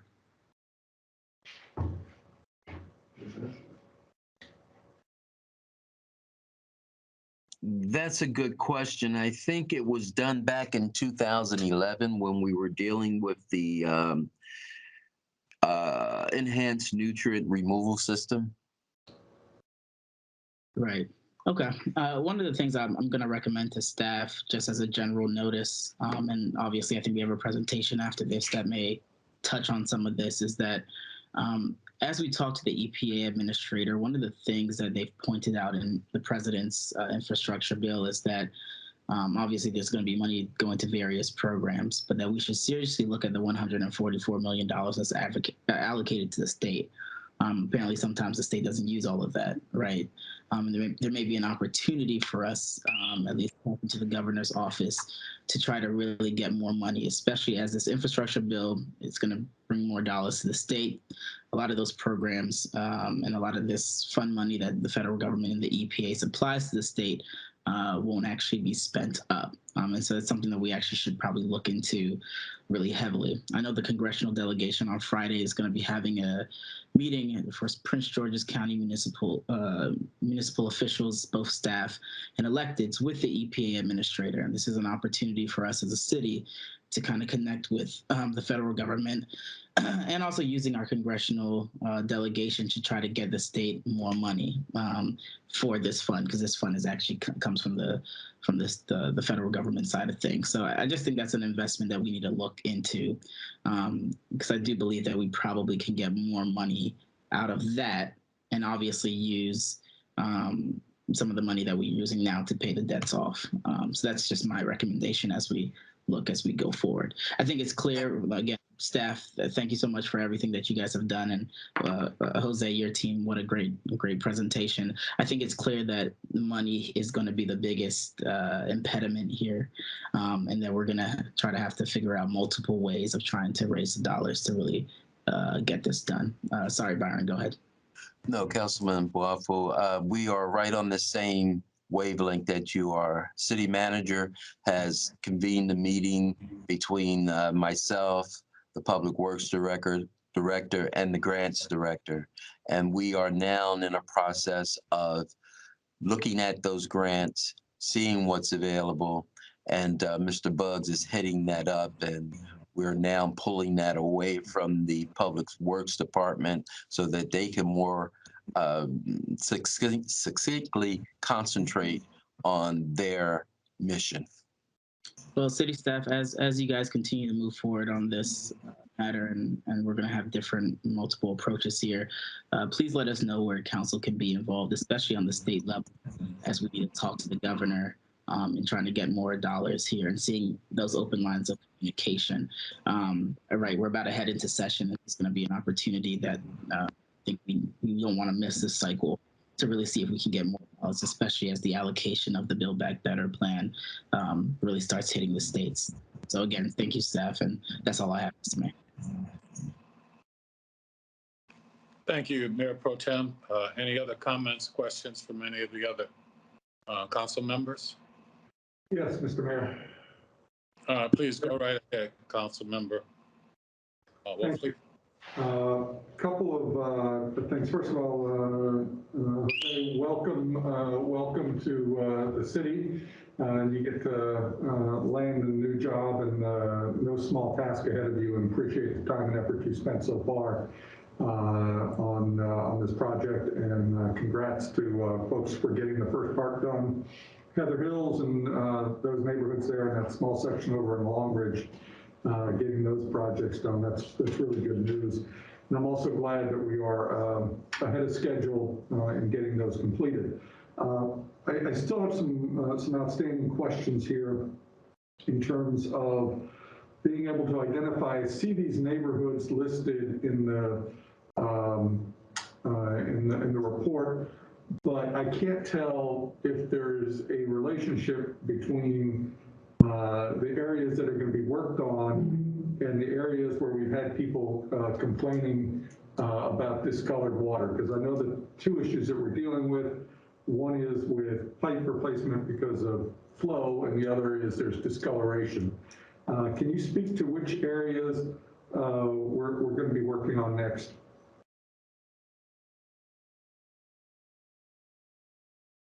Hank, are you gonna take that one, or you want me to? I mean, either way is fine. Well, why don't you? Okay, all right. Yeah, so the next section we are focusing on are canal walls. So if you look at, Jose, I don't know if you want to bring up the slides on identifying critical areas. So where we had color-coded different piping segments. Hold on, just give me a minute. Sure. Okay, I think I'm almost ready. I need to share my screen first. That will help.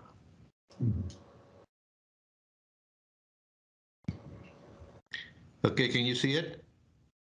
Not yet.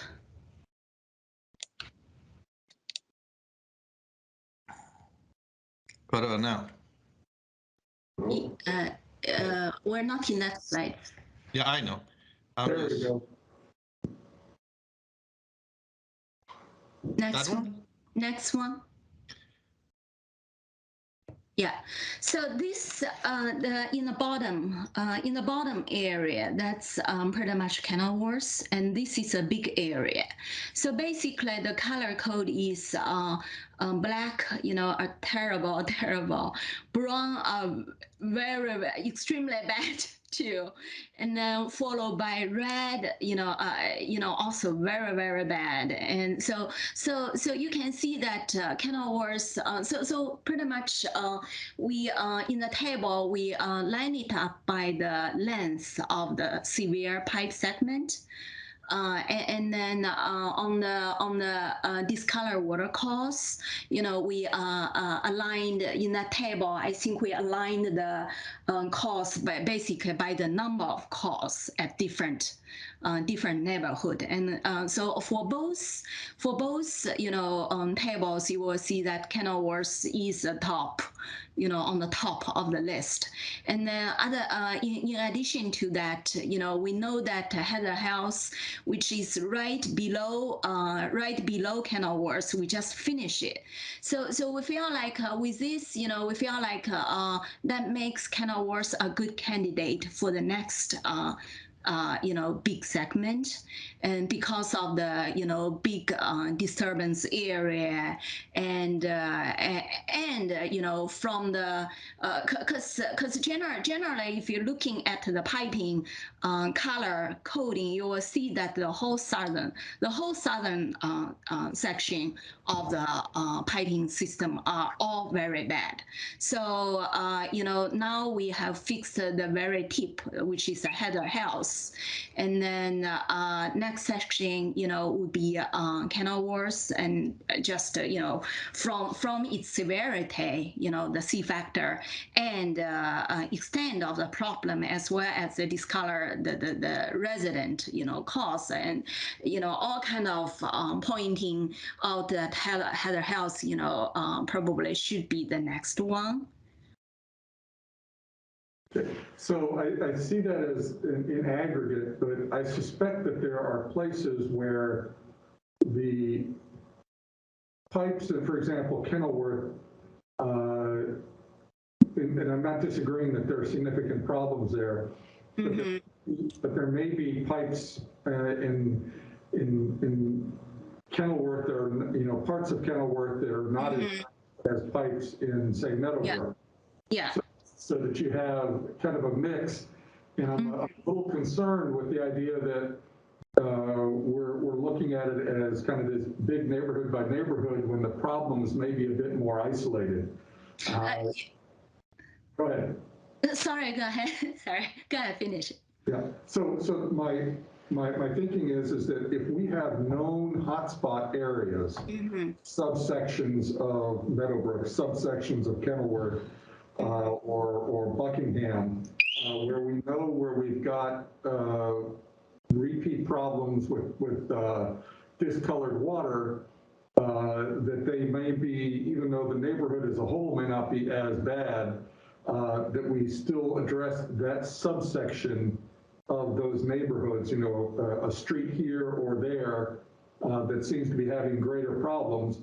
Is it possible to go in and treat or replace pipes, for a couple streets in this neighborhood, and then a couple streets in that neighborhood to get the worst, problems taken care of, and then come back and do the rest of the pipes?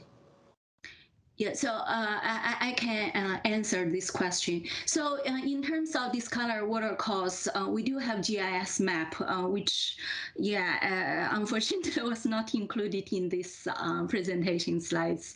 But we do have GIS map, which shows where the discolored water cost is. So I actually do have the map, And what I want you to let you know is for Kenilworth, the spread of the discolored water cost is not concentrated. It's spread across entire Kenilworth. And so that's answer your first question. And second question, well, kind of related to this question regarding concentrated area, just from the experience with Heather House. So Heather House, which is a section, neighborhood section we just finished. And,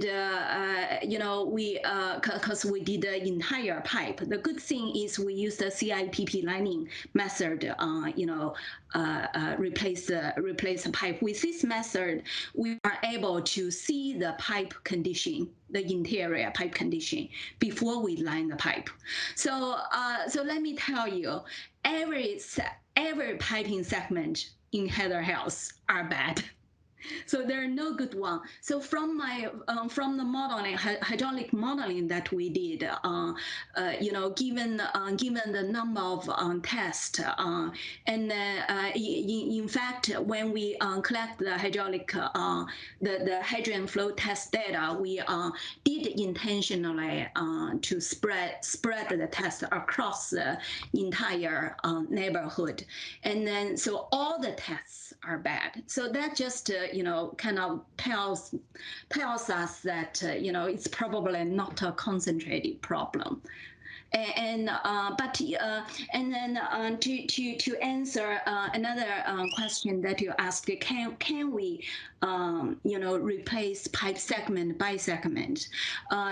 So technically we can do that, but for situation like the Kenilworth situation, if it is like the entire neighborhood, and there is, obviously, we do the model. And then we do have to assume, this area, based on this data, maybe the whole area, the C factor are pretty low, right? We do have to assume that, and there may be a chance, right, that okay, in these sections of the Kenilworth, there might be one or two pipe. What if the contractor just accidentally put some custom with lining in, right? There is such a possibility, but I would say from the discolored water core patterns as well as the intentionally picked hydrant flow test data spread across the Kenilworth and the consistent low 5-flow test data. And I would say, there is a higher possibility that the whole canal wall section are probably, is doing what the model predicting it's doing. And another thing I'd like to add is, if an area, like I said, the big area is generally in bad condition, and maybe some, like I said, maybe 1 or 2 street is in slightly better condition, we leave it out, and then come back to do this street. If we specifically come back just for 1 or 2 street, taking into account the staging, the mobilization, all this preparation, the overall cost probably going to be more expensive. Wouldn't make it cost effective. Just come back to do that 1 or 2 few streets. Yeah, that's what I was going to add in terms of doing that, because I can understand where the council member is coming, is pretty much addresses the needs of a particular individual that's complaining. There's a saying that said the squeaky wheel gets the grease. But by doing that, we may affect more residents by not solving the problem from the engineering perspective, but solving the problem from the political perspective. And I think that there's a distinct difference on the benefits, because this study was done in just for everybody to know, Dr. Yin did the complete study, and she shared the information with me. And as an engineer, I can tell you that it was very meticulously done. And you guys, well, we, like the city, have an excellent professional that's dealing with this situation from the engineering perspective. No, and I'm not disagreeing with that, but what I am suggesting, though, is that in some cases, and I think that there are in either Tulip Grove, Kenilworth, Meadowbrook, that there are certain sections which are manifesting themselves as a bigger problem than elsewhere.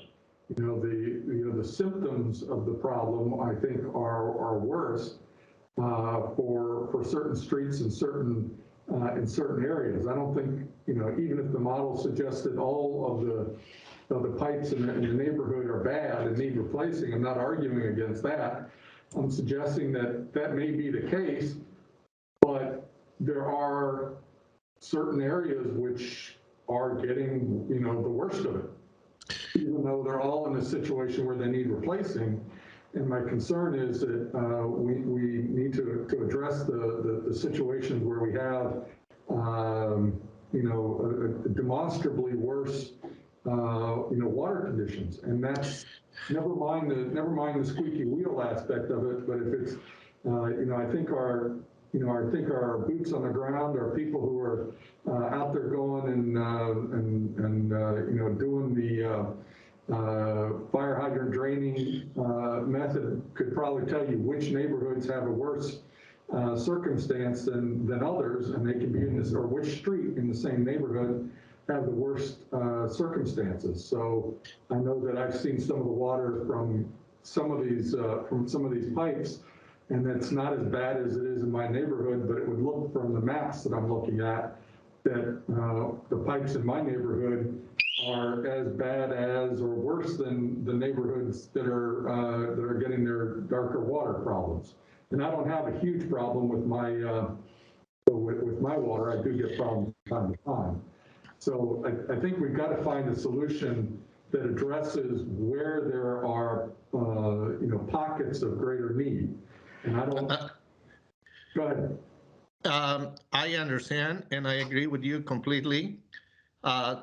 This is, if you remember, there are portions on the overall plan to design what we're going to do.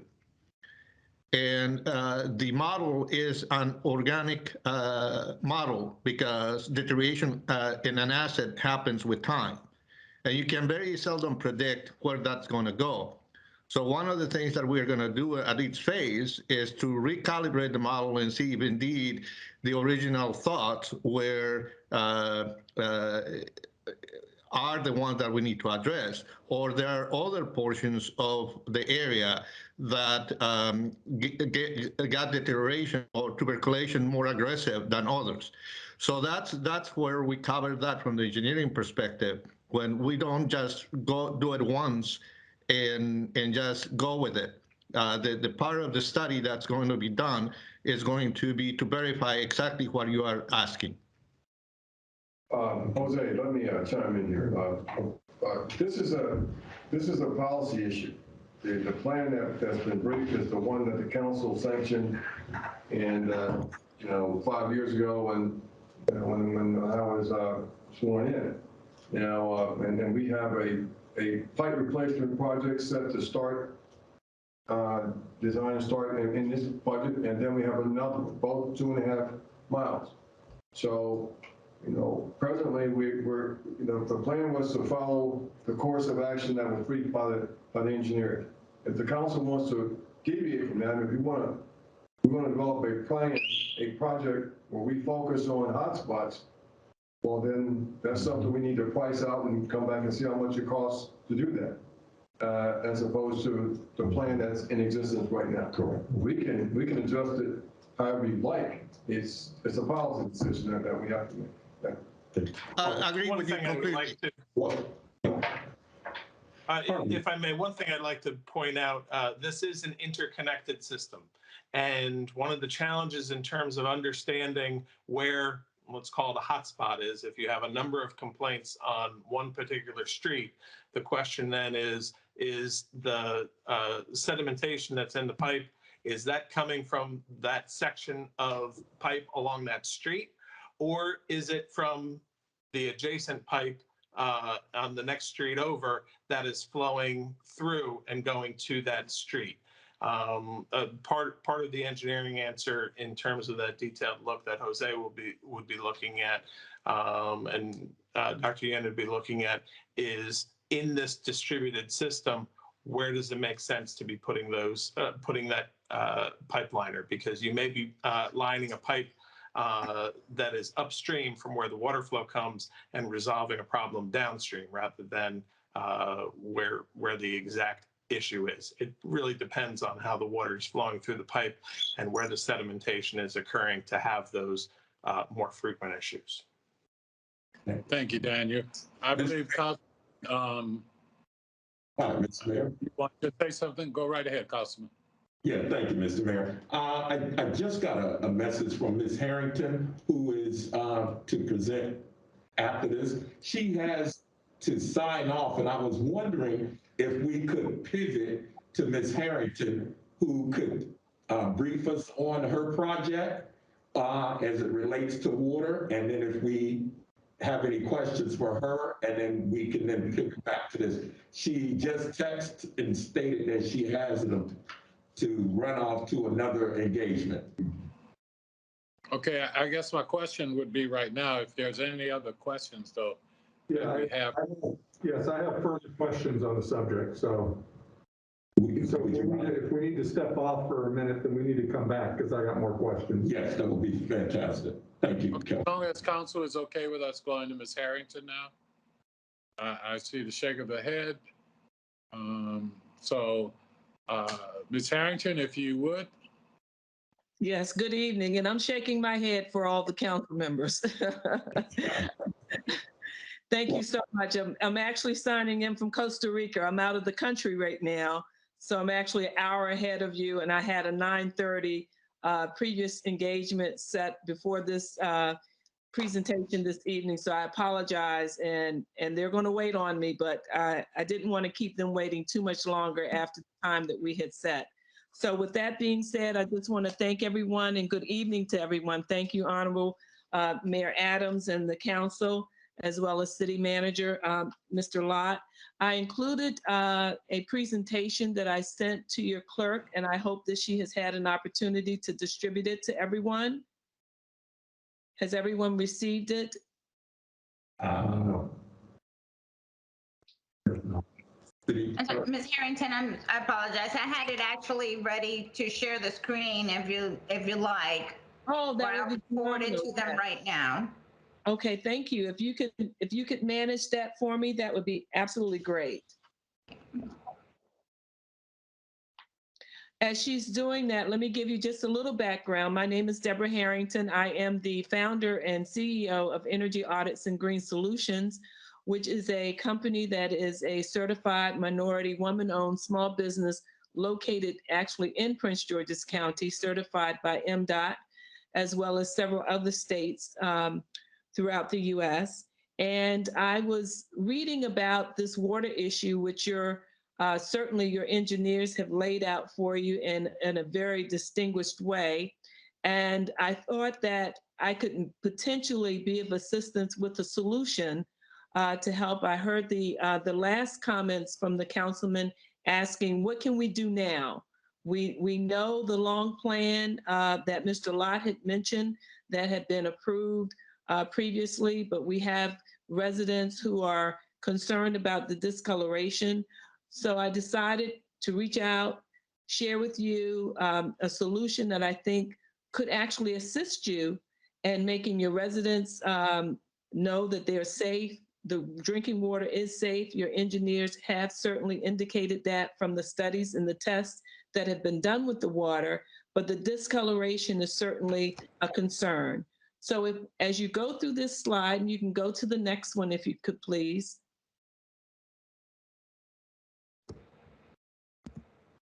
There you go. That's just an introduction of my company. You can take a closer look and read that at your will. So if you can go to the next slide.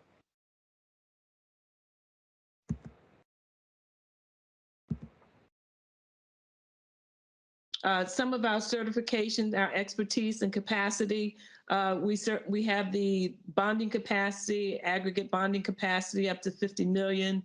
My engineers are licensed in 42 states.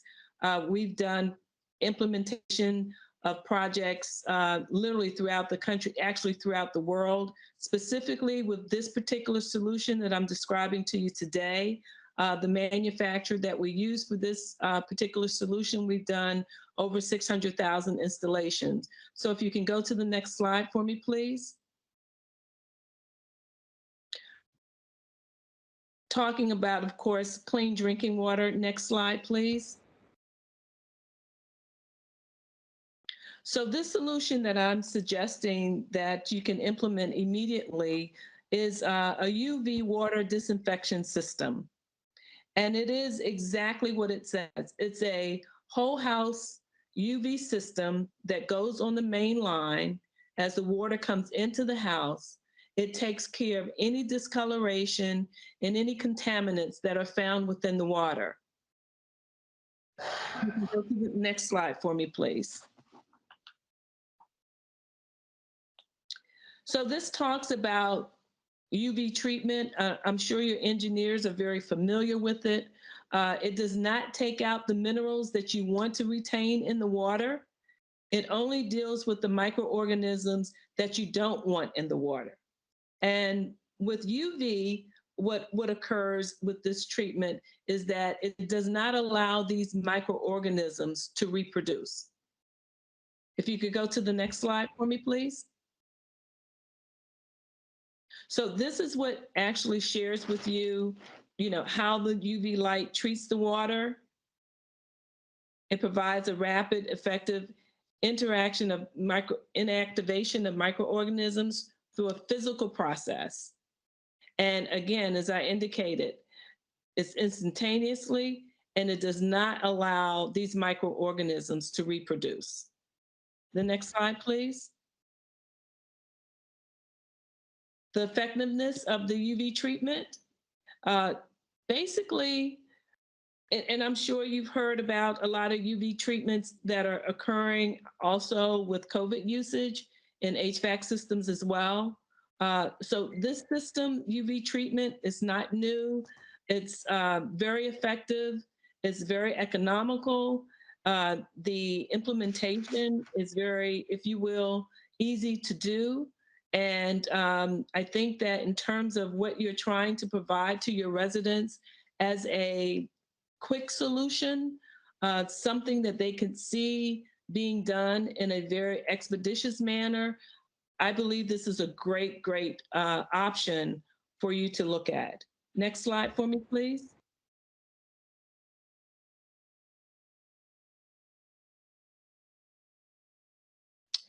These again are the features of the UV water disinfection system. I apologize profusely going through these slides so quickly and not being able to truly give you an in-depth presentation in terms of all the explanations as we go through each slide. Again, I was so committed in trying to at least present some information to you that you can think of to help your residents feel more, if you will, comfortable about the water that they are actually drinking, despite the fact that tests show that it is not harmful in any way. It is just discolored. I think that this is, again, a great solution. It's a long-term solution in terms of allowing you to do your permanent solution. These filters last up to a year. There's a system within this system that gives you an alert for any maintenance when it's time to replace the filter. The warranties on the system, it's a 10-year warranty on the system. And I think it's just a phenomenal, phenomenal opportunity to be able to share with the residents of Bowie that we're being progressive and active and trying to bring an immediate solution while we work on the permanent fix of replacing those pipes. And the next slide.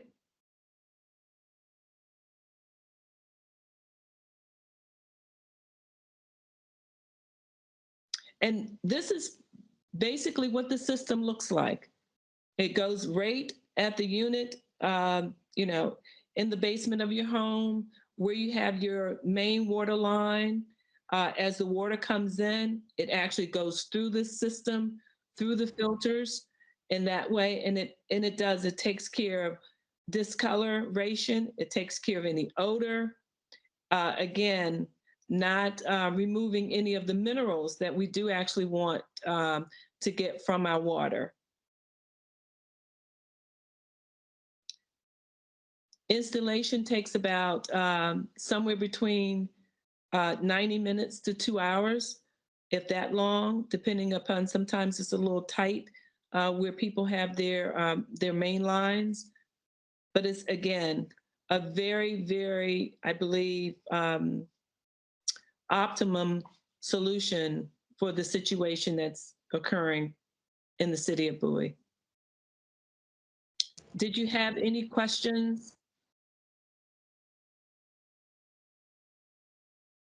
I would be willing. I would be willing to meet with staff upon my return next week. I would like to speak to Ms. Harrington. Every council is aware that Mr. Gallagher came out last council meeting and spoke about the water conditions that he was dealing with. Mr. Gallagher has now received a filter, and he has sent me a photo of the filter.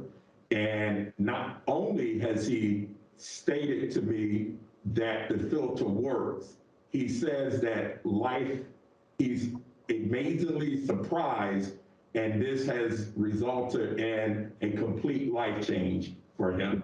He says it's an awesome solution, and he was happy to receive a filter. Good. Thank you, Councilman. Any council members, any questions now, or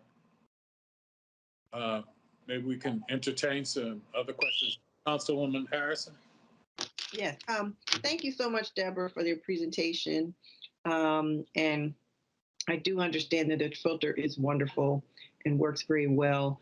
The question is, will you be able to put together a proposal of some sort with pricing and that sort of thing to present to staff Yeah. that we can get that information? Yes. Okay. Thank you. Oh, and one other thing. One other thing. Go right ahead, Councilwoman. Have you found, you said that the filtration system connects directly to the pipes in the basement. Would there be any homes that have presented issues where you couldn't install the filter? No. No? Okay. Right on your water main line, you know, you have a little lever that you can up and down. Yes. And that's where you're installing it. That's what you're saying. Correct. Okay, so it doesn't go under a sink or anything like that? No, this is a whole house. So all the water coming in. Okay. I'll let you meet with staff on this because the houses in questions are all built by Levitt. There are no basements. And the water, it's not as simple as typically it's a turn valve, not the more modern type, and the space is pretty limited because it's underneath people's kitchen sinks, and the water comes in and it gets shut off, and then it keeps going into the house and returns onto the water. So there's a lot more that needs to be looked at, and I think that these things are certainly worth considering, but the costs have to be looked at as well. And ultimately, it doesn't solve my problem, but you know, with fixing the pipes, they need to be addressed. Correct. Ms. Harrington, Mr. Mayor? Just wanted to share with you real quickly on that comment, because we do install these in condominiums and apartments where we have that, if you will, challenge. So that's not an issue. The plumbers can put together whatever additional piping or systems that are needed. So we can retrofit wherever it needs to go. Mr. Mayor? Yes, go ahead. I have a question for Ms. Harrington. Ms. Harrington, you mentioned that these would go, Councilmember Wolf would mention that these, and Mr. Gallagher, that they would go under the sink because of the Levitt community doesn't have a basement. They could fit under the sinks of different sinks of the different homes. Yes. My question to you, what if you could, high level, just tell us what are the costs that would be associated with the actual filter as well as installation, and collectively, what would that be for installation and the part itself? What are we looking at roughly? Somewhere around $1,900, $2,000 for a total full turnkey solution. For both the installation as well as the filter itself? That's correct. Okay, thank you, Ms. Harrington. Yes. Hey, if there aren't any other questions at this moment, Ms. Harrington, thank you so much, Deborah, for taking the time. Absolutely. Yes, I hope you can get to your meeting, and again, look forward, I'm sure, to having some more information provided to staff. Again, thank you so very much. Absolutely. Thank you, Ms. Harrington. Enjoy your stay. Stay safe. All right, will do. Thank you. You do the same, and Happy New Year. Same to you. Okay, at this time, we will now revert back to staff, as we were talking about prior to the, do we have any other questions for staff? I believe, Councilman Dufour, you said you had a couple more questions. Yes, indeed. So a couple of follow-ups here. So Byron, you mentioned that we were not able to use general fund money for this purpose. Is that correct? Councilman Wolfley, I've just been admonished by our legal counsel in that we may need to get a legal opinion on that.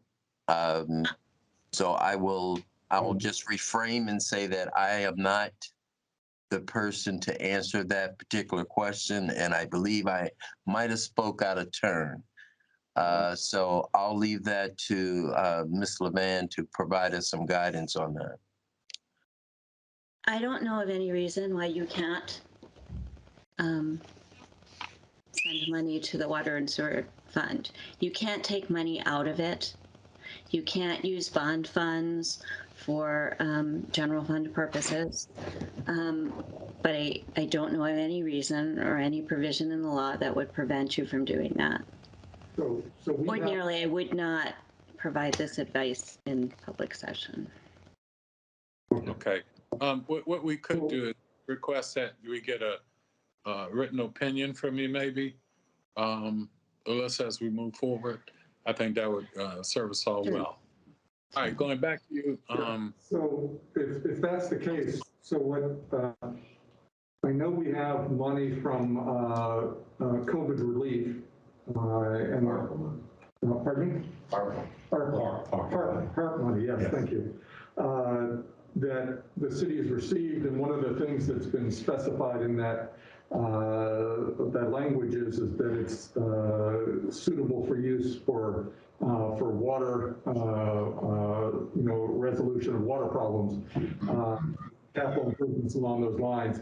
And, I think it's certainly, it would, in my mind, and I think I speak for the rest of the council, that it would be the sense of the council that we want to be using that money for that, for that purpose. And at some point, I don't know how we codify that, but I think we need to commit to making that money available for these ongoing projects. And of course, we do have the additional monies that we're pursuing, through the current appropriations. Knock on wood, someday we'll get past continuing resolutions and into legitimate funding. And then, of course, as Councilman Boafo mentioned, additional funding needs to be pursued through grants and whatnot. Absolutely. But I do think we need to start off with that. So I want to, stress my desire for us moving forward with those expenditures, with that money. The next thing is along the same lines. Is the timing for this. I know that we have a finish early, but how quickly can we start on the next, assuming that we do have some money for planning right now? I think it's $100 or something, $200,000 for getting planning going. Design. I'm sorry? Design. Design, I'm sorry. How soon before we can get design work going on this and shovels in the ground?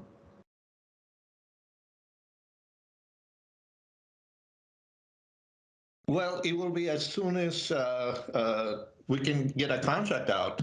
As soon as we secure the money, that's how much time we have to follow the protocols to either go for bids or whatever would need to be done. But there is no reason to not follow the process. Well, based on past events, Mr. Wolfley, given a funding source, the contracting process, design phase, it's going to take at least 2 months, and then another 2 months for the contract. Most likely, if we intend to start now, we expect to be awarding the bid and ready to go to work. I would expect, based on the past, in the next 6 to 7 months. Okay. Correct. And well, I'm certainly very much in favor of that. And using monies that are in this current budget. Okay. And the assignment, the CIP assignments in the current budget, and of course we just got to find the money. And we did get $2.45 million of the $5 million that we were supposed to get. So we have that fund, and we have our general fund balance. So we just need the direction from the council as to what source to take it from. All right. Okay. So let's see. On the, I want to get back onto the class 4 in-pipe relining. Are there situations where that's not viable?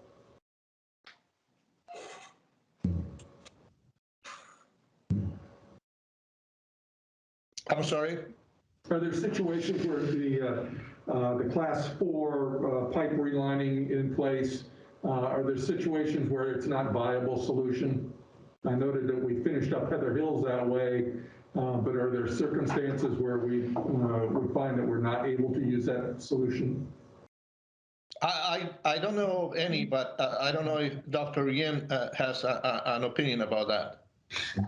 So generally, taking Heather Health as an example, I would say majority of the piping segment are finished by class 4 CIPP lining. And if, some piping segments are too short, like for example, you need to install some valves, and then between the valve, there's very, short distance. In that case, of course, you don't want to use it because there is some base costs associated with it, right?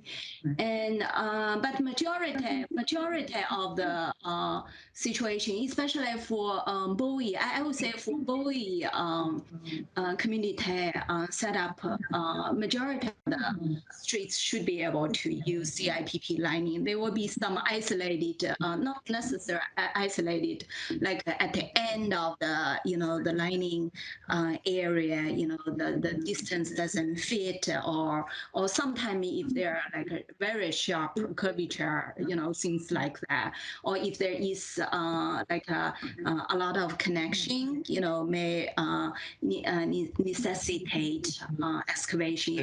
Those kind of situation would need open excavation. But I would say majority, should fit.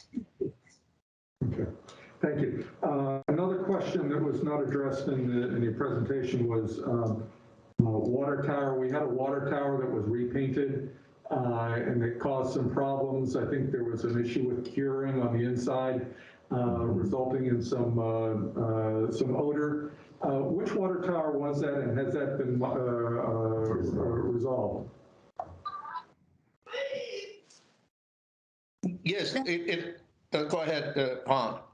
All right, that's the Media Lane, the 3 million gallon water storage reservoir. And that issue has been completely resolved. We basically just take the tank down and then give it enough time to cure, and the problem fix itself. Okay. Yep. And we don't have any complaints, and we have testing done before we release the water to the public. And when did we finish on that? Actually, September. Okay, so it's back in production? Yes. Back in service. Service, okay. So presumably, because my understanding is that odor problem's been associated with that problem as opposed to the tuberculation. Is that correct?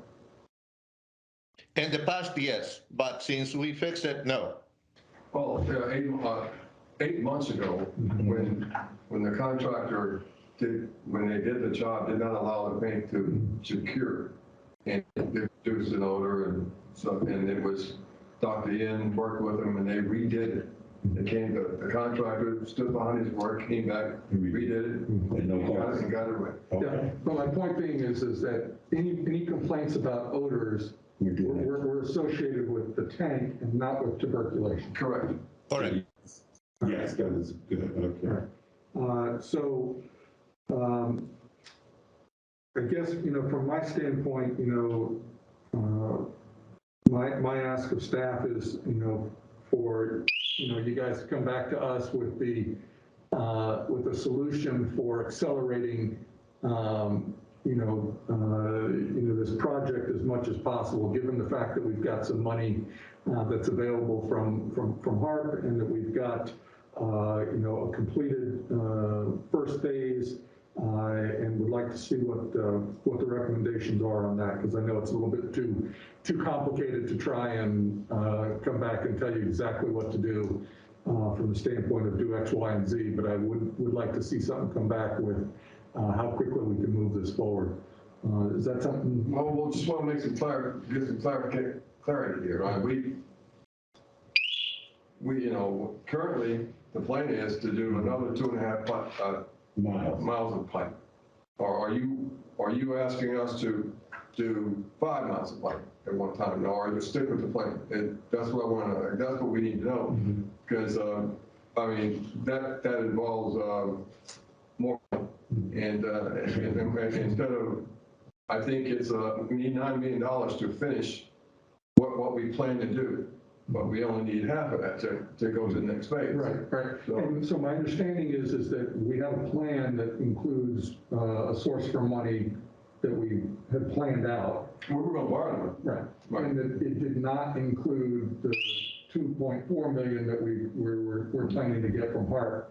And I would like to see what we can do to advance the projects, given the fact that we have additional monies coming in. Well, we can, we can look at doing a bigger project. We're going to need, just to get on the record, we're going to need to use some of our money, and then if we expand it to increase our project management capacity. Because with the people that we have currently, if we expand the project, then we won't have anybody to manage all our other CIP projects. So we'll look at, instead of a 2.5 mile experience, look at 4 miles. Is that the sort of thing we're talking about? It's that sort of thing, in whatever way makes sense, whether it's 2 miles or 4 miles, or 2 and 3, or whatever is appropriate. But the basic request is see what we can do to accelerate, given that we do have some additional funding. Coming in, and but still, I'm sorry, I don't want to speak out of turn, Mr. Mayor, in the room, but I'm totally on board with Dufour's approach to this, but I do want to work to minimize any sort of disruption to the neighborhoods. Right. Because if we go from 2.5 miles of pipe to 4 or 3 or other, then the disruptions to quality of life for other neighborhoods is negatively impacted for a longer, greater time. So I want to be mindful of that too, while we're working on the repairs. We'll look at the cost, and we're talking about $4 to $5 million worth of work, and then we'll come back with a plan. All right. Thank you. Thank you. All right, thank you. Any other questions? Congress, oh my God. Councilmember Harrison. Yes, I'll be very brief because you all have explained everything very well. I do have a pretty good understanding of everything. So thank you so much, Jose and Hong, appreciate it. My question is approximately how many miles of pipe are in the critical zone of that Kenilworth neighborhood?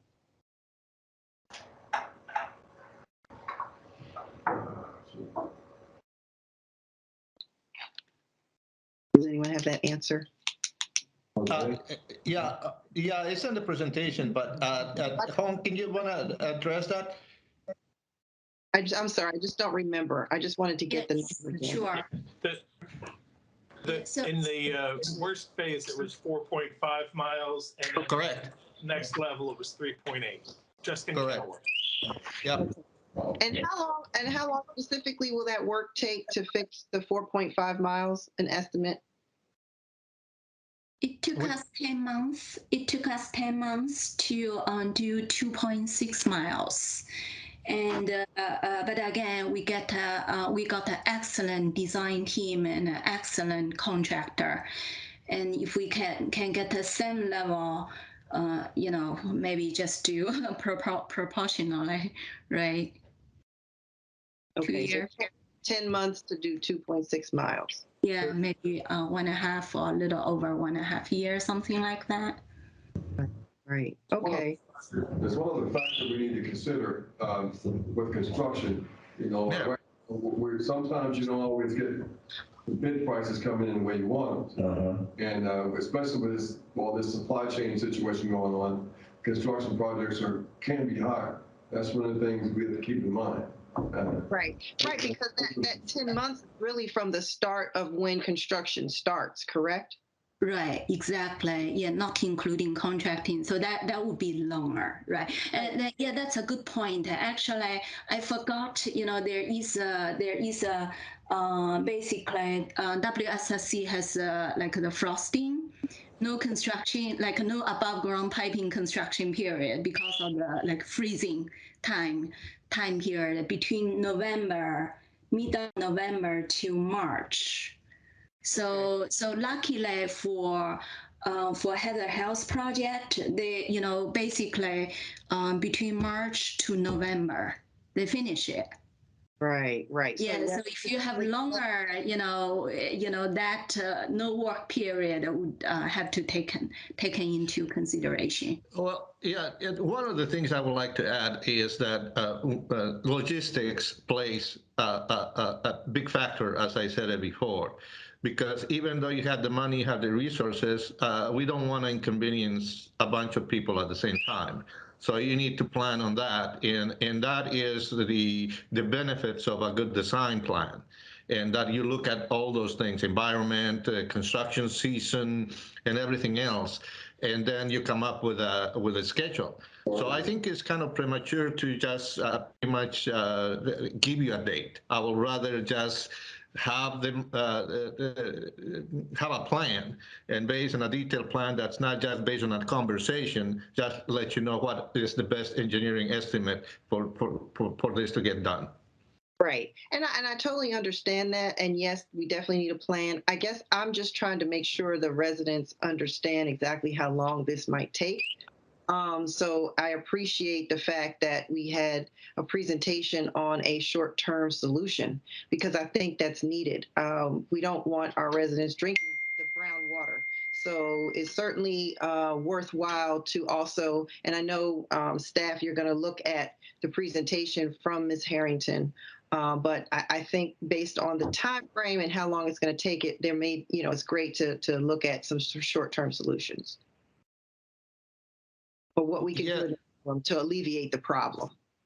Yeah, and we did look into that too, and just like just have some numbers, but the filter that was installed at Mr. Gallagher's house, the canister, it cost $136. The filter cost $24, so it's $160. But the big expenditure is to have the plumber install it, because it took about 8 hours.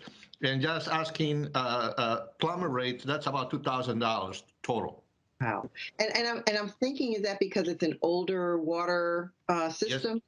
Yes. Yeah, well, it is also because you have to fit it, like Ms. Harrington said, you have to cut and do different things and pipe it so you can fit it in.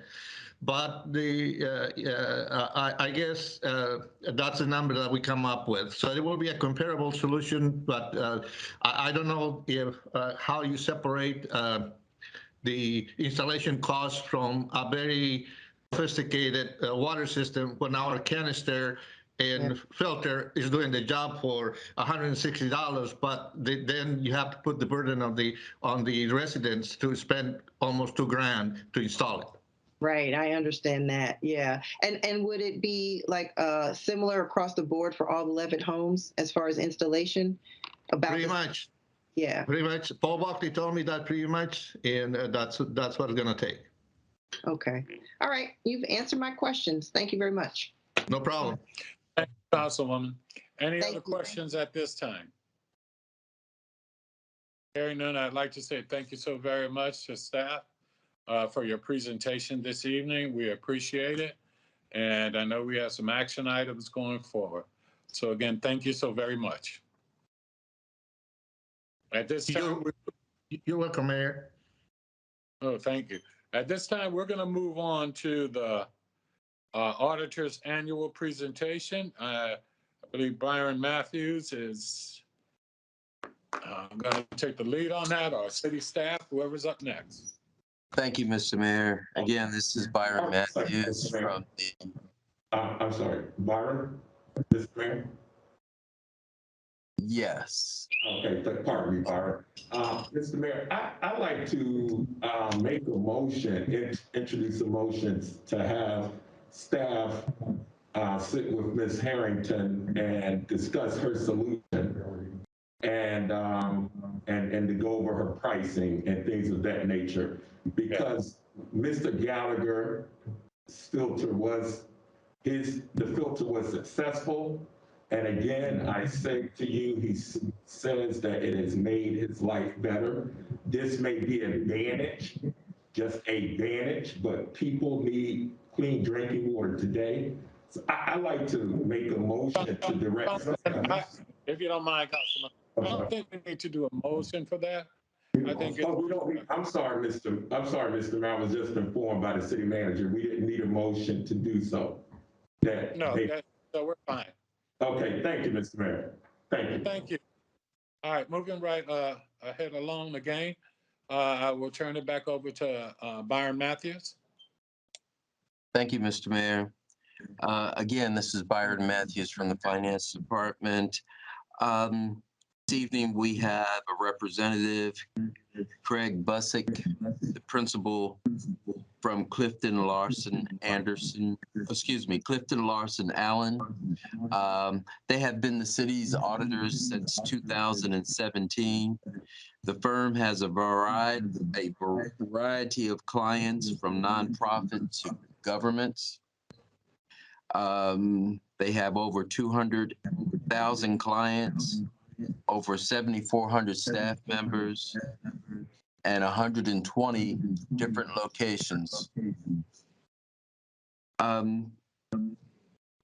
Eris Coleman, who is the director of state and local governments, basically handled the audit for us as our direct contact.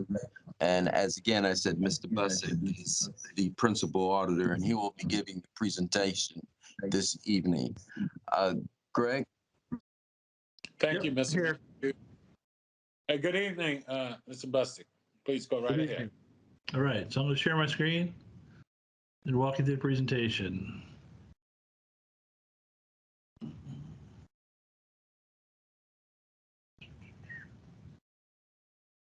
If I can get it to work, here we go.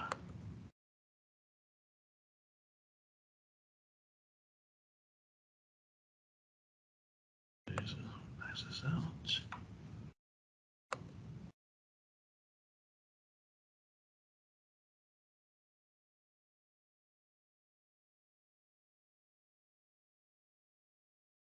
It looks like I'm having trouble getting it to pull up. So I'll just walk you through. Did everyone get a copy of the slides? Mr. Busick, I have it in my computer. I could play it in the background if you like. Please do.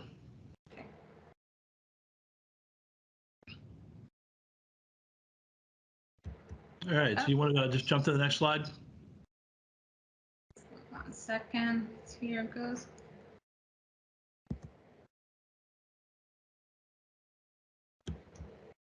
Cool, thank you. All right, so tonight I want to go over a few things, results of the audit. A few areas we'll cover is our approach, the results, and then some required communications.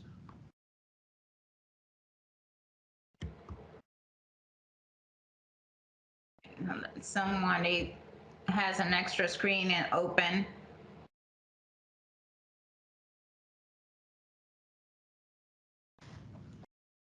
Byron, that's your screen. Byron. I've released my screen. It's still showing up. Okay, let's see here. Let's see here. Okay. All right. Yep. Thank you. Okay, here we go. All right, so next slide. So our approach is a risk-based approach. We do look at key controls within the city, and then look at the major areas within the financial statements. As part of the process, we do speak with management, finance director, or other folks around the city, key departments throughout the engagement. We have regular status meetings, informal communications. The overall process, we start late spring and then go into the, take a break when management closes out, and then we come back in the fall and perform the rest of the engagement. Next slide, please. Okay, so I'm happy to report that we did issue an unmodified opinion. It's also known as a clean opinion, the highest form of assurance that we can give. So this is what the city wants. I know that the manager works hard throughout the year, recording transactions, preparing financial reports, and ultimately preparing the annual comprehensive financial report, which is a new term. Used to use the term comprehensive annual financial report, and the acronym has kind of fallen out of favor within the industry. So now ACFR or ACFR is the term you'll hear a lot. And then one thing I'd like to point out is that due to all of management's hard work, last year's financial statements did receive the GFOA Certificate of Excellence. And so that's always a year behind, a year lag. So my understanding is that they're going to submit again this year, and based on the quality of the document, it looks like they will be receiving it again this year. So feather in their cap, and just wanted to give the compliment there. Next slide, please. All right, so we do issue a couple other reports. One report is report on internal control, and that's required by government auditing standards. We had no findings there, so no material weaknesses or significant deficiencies. This year, due to the CARES Act money, we will be conducting a single audit. And we weren't able to complete that engagement yet because the compliance supplement hasn't been submitted or hasn't been provided yet by OMB. They're in process of finalizing that, and we expect to get that probably within the next month or so. And then we've done a lot of the testing that we could do, but we need the final guidance before we can complete it. Next slide, please. Okay, and now we'll get to the required communications. A lot of these may sound familiar. This is fairly boilerplate, but one thing, so our audit is conducted in accordance with generally accepted auditing standards. So we issue an opinion on the financial statements. It basically says that the financial statements have been prepared in accordance with GAAP, which is generally accepted accounting principles. Next slide, please. There are, when you look at the financial statements, it's important to read the notes to the financial statements. This is where we point at the qualitative aspects. So there are some things quantitatively, certainly the numbers within the financial statement, then qualitative, the notes tell the story behind the financial statement. So it's important to look at those. Next slide, please. There are certain estimates within the financial statements. There are certain things considered soft numbers. So you're looking at depreciable lives for capital assets. So you're looking at systematic write-off of a period of time of certain assets. And then your pension liability and your OPEB liability, those calculations are performed by outside specialists. You have actuaries that perform that work for you. We get their reports, we confirm their independence, look at the assumptions they use and the inputs, and look at the overall outputs that come out for reasonableness, and we didn't have any issues there. Next slide, please. And we did conclude that based on those estimates, there was no negative impact on the financial statements. Within the financial statements, there are no sensitive disclosures. The disclosures are clear, concise, and pretty consistent with industry standards. Next slide, please. No difficulties in performing the audit. Management was very helpful. Again, we want to thank them for their assistance. We couldn't do the audit and get it done on time without their help. No disagreements with management over the performance of any procedures or any information that we requested. And they did sign a representation letter to us at the end of the engagement. Next slide, please. All right, no consultations with other accountants or no issues discussed with management prior to attention. These are related to what they call opinion shopping, and none of that occurred, so there's really not a lot to discuss there. And there were no additional findings to report as a result of the engagement. Next slide, please. There were no uncorrected or corrected misstatements, so we didn't find anything that rose to a level that we brought to management's attention that they needed to fix. So the financial statements were in good shape when we received them, and we did not identify any adjustments. Next slide, please. When you take a look at the annual comprehensive financial report, it's a decent sized document. There's a lot of information included in there. We don't express opinions on the entire document. So if you look, you'll see there's an introductory section, there's management's discussion and analysis, financial statements, notes, required supplementary information, and then statistical information. So as you read the auditor's opinion, just keep that in mind as you look at the different sections of the statements. We don't provide an opinion on every section. Next slide, please. And that's everything I wanted to cover tonight. Again, thanks to city staff for all their help as we get outside. We deal with accounting and finance quite a bit, but we also get outside to speak with other departments as well. So at this point, I'd like to open up for any questions that you may have. Hey, council members, do we have any questions? I'd like to say thank you very much, and kudos again to Byron and the staff for an outstanding job you always do. Having said that, any questions? I think Councilwoman Harrison had a comment or a question. You're fine. Any other questions from anyone? Hearing none, Mr. Lessing, thank you so very much. And again, Byron and team, as always, outstanding. All right, well, you're welcome. Thank you, and Happy New Mayor. Year. Appreciate that. All right. At this time, we will now move to that item we added, I believe, to the agenda. And I'll go to Councilman Staff. Thanks, Mr. Mayor. I know it's late, so I'll just keep it quick. I don't necessarily know how much debate we want to have about this. We've received requests from multiple groups who are paying money to use our indoor recreation facilities that we reopen those. Those have been, for now, closed until the 18th. I think we all recognize that Omicron is, the variant is spreading, but also looking at, hospitalizations and deaths, it's looking an awful lot like folks who are vaccinated, and in particular boosted, have exceedingly low risks, both in relative and in absolute terms. Throughout this pandemic, the city has been united, and as staff and employees and council, working effectively with the county and state. And we've played it very, very, very cautiously during the pandemic. I think that was the right call.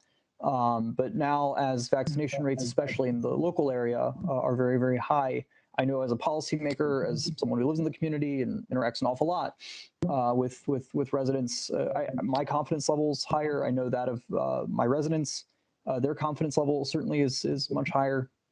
And I'm personally more than comfortable encouraging staff to consider reopening facilities ahead of January the 18th, and ideally in advance of this weekend.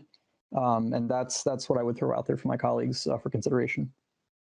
If I could, Councilman, and I think you have a wide thought and all that, but I would tend to say that I would ask that we caution, that we venture on the side of caution and be very prudent about this. In speaking with a lot of the health officials, and many of you know I'm engaged with the hospitals and other things, that we really are, particularly here in Bowie and in Prince George's County, having a real high incidence of the Omicron right now. And it is affecting those who have been vaccinated and who have the booster shots. And so my main concern isn't because of the hospitalizations of those people, but my main concern is for our most defenseless, and being our youngest kids, the young kids, those who can't get vaccinated at all. And my concern is that if we allow these to open, people can potentially bring those back to their families. And that being staff who works there, or even those who participate. And our youngest, we're seeing a higher rate of them being hospitalized. And I just think that it was prudent of the city managers and others to close that. And I would ask that we just try and bear with it for another couple of weeks, at least till that 18th, to see if we can get some control over this. Because again, it's about those who are most vulnerable, and those are the kids who can't get vaccinated at all. So I just ask we continue to weigh on the side of caution there for their sake. If I kind of, I totally respect the mayor's position on this. I think it's frankly astonishing, and probably a good thing that in the last 22 months there hasn't been a lot of controversy or really debate about the city's policy so far. I think it speaks well that all of us have been extremely cautious. A big shout out to staff that we have 100% vaccination among all of our city employees. That is extraordinary. Looking at what a lot of other communities are facing right now, we have done extremely well. And I think up until now, there hasn't really been a whole lot of reason for difference of perspective on this issue. I do think, especially engaging with residents, I think there probably is a little bit more room for good faith disagreement on this one at this stage. I would ask that my colleagues do consider moving forward. If any of my other colleagues have any thoughts, I'm curious. Otherwise, I'm happy to put forward a motion. Yeah, a couple of thoughts here. First, for city staff, a two-pronged question. One, obviously, Al, you made, I think, at the time, the right decision, and obviously spoke right before you did that. But what is the recommendation from staff as we have this discussion? It's kind of number one. Number two, I assume we can expect an increase over the next, really this week, and start returning back from vacation and from travel. And I know Lee isn't on this call. What is kind of what the early predictions of what we should expect? I assume we're going to see more hospitalizations, and I know the governor just said the worst is to come the coming weeks, right? Are we being a little too not as cautious by doing this here? I kind of want to hear staff's thoughts on this. Well, the latest data we've gotten regarding Prince George's County is that its cases are projected to increase from 132,000 to 155,000 in the next 7 days. And that's an increase of 23,000 in a week. My objective was to, and based on the emergency management advice and of course the medical input that's going into that, was to take the precaution and then try to figure out how we reopen and be in a safe fashion. And my intent was to look to reopen as long as we don't have any catastrophic increases or impact in the city, and with the vaccination requirement for anybody who wants to get in our facilities.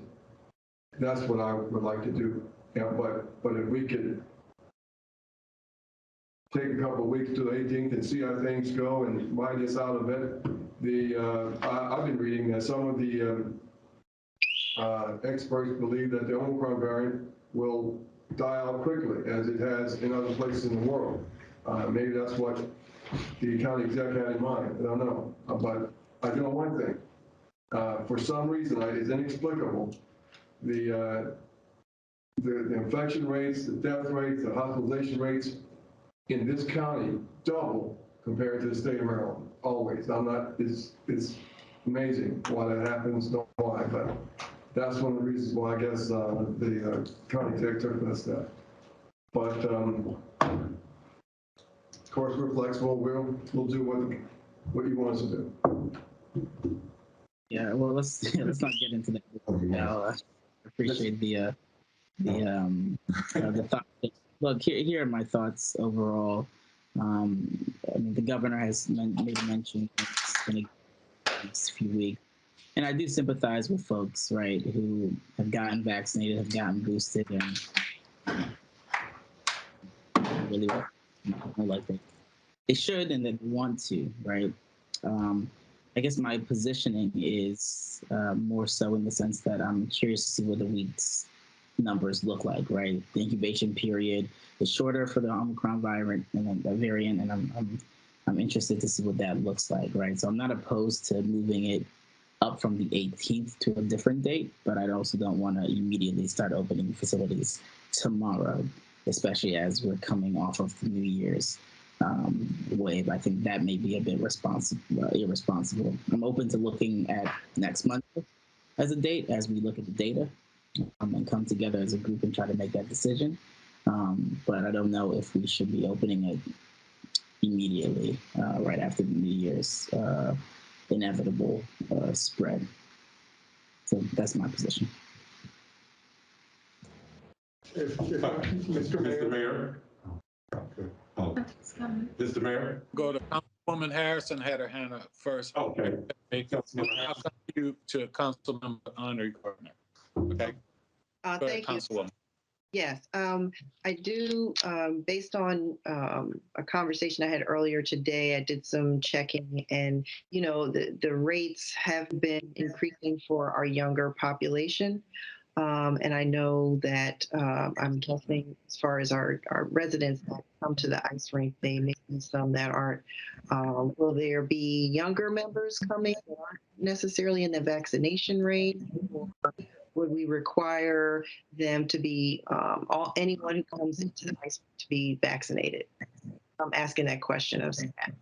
Well, it would be my intent that anybody over the age of 5 would have to be vaccinated. My 5-year-old grandson is vaccinated, so it certainly you can get it. And the kids that are under that, of course, we wouldn't require them to, but everybody over that would be vaccinated or show us proof, and that makes it, that takes a big barrier away from us with regard to who we let in. And we know that it has worked for us in the senior center because we required everybody to be vaccinated there for the last 2 months. Okay, so then your restriction would be everyone would have to present proof of vaccination upon coming into the facility.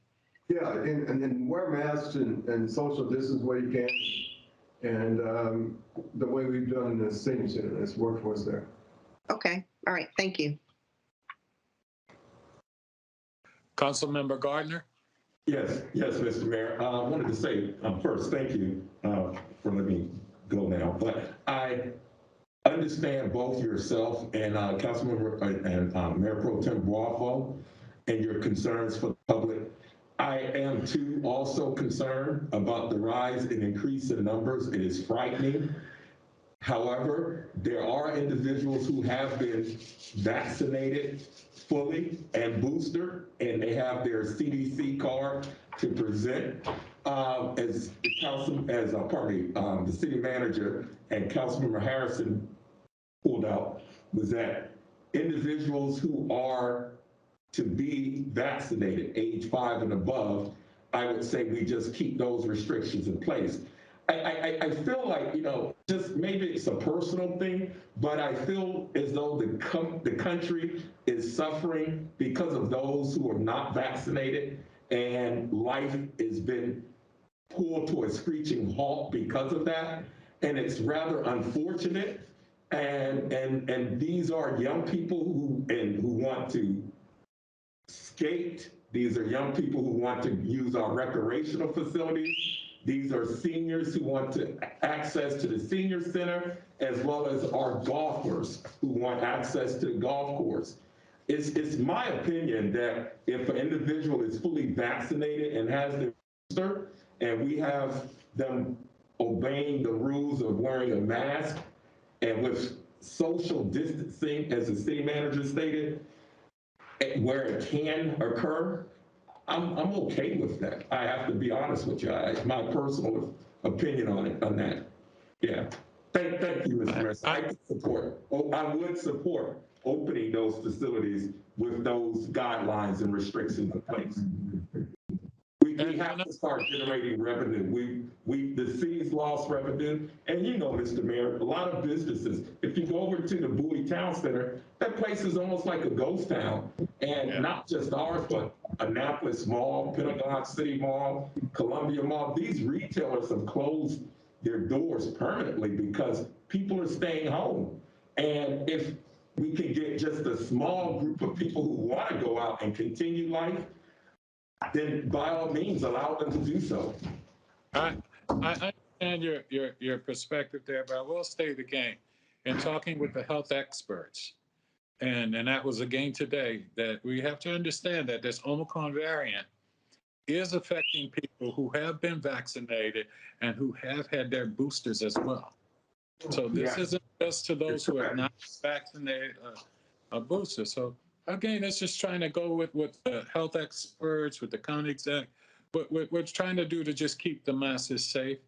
And my concern is that those who may contract it, taking it back to their young siblings or grandkids or whatever, and even for our staff. So that's my position on that. I understand the mental well-being that we need for socializing, but I just think it's a risk that we shouldn't be taking right now. I just don't think it's prudent to open up right now, Mr. Mayor, based upon the data and the science. Yeah. Mr. Mayor, may I make a comment, please? Yes, please, go right ahead. I come down on the side of opening the places up for those that are vaccinated. Everywhere we go, we see people who are in day-to-day activities. Responsible people have made choices about, their health based on their own understanding of the facts. And if people have taken the effort to get vaccinated, I think they should not be hindered from moving forward with some of these activities.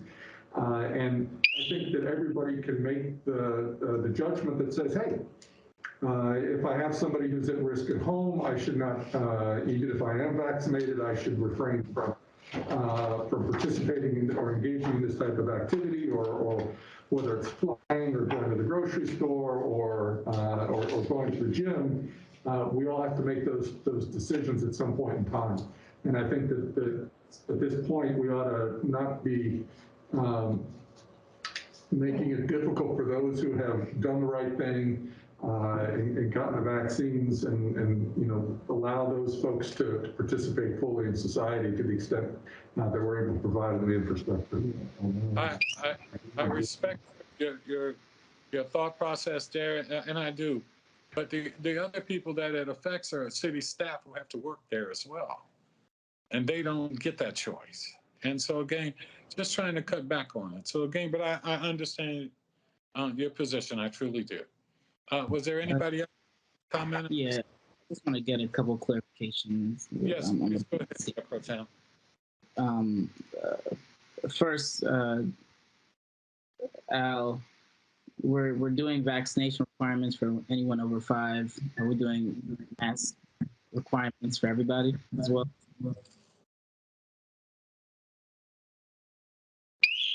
What was that question? One more time. Yeah, I was just trying to get a clarification on what this policy would look like if we reopen things, right? We're doing required vaccinations for everyone over 5. We're also doing, are we doing also required masks for everybody? Yes. Masks is current county policy. Right. Current county yes. policy. Okay.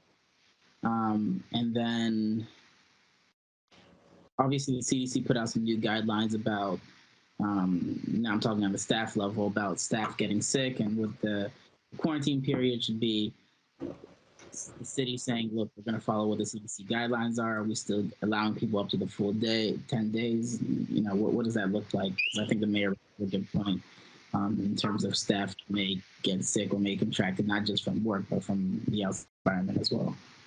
We're following the CDC guidance on the requirements for either quarantine or the time from a vaccinated person versus an unvaccinated person. There are specific rules about that, and we'll forward you all a copy of that. Lee listed it all for that, and we're right in line with them on that. Sounds good. Okay, thanks.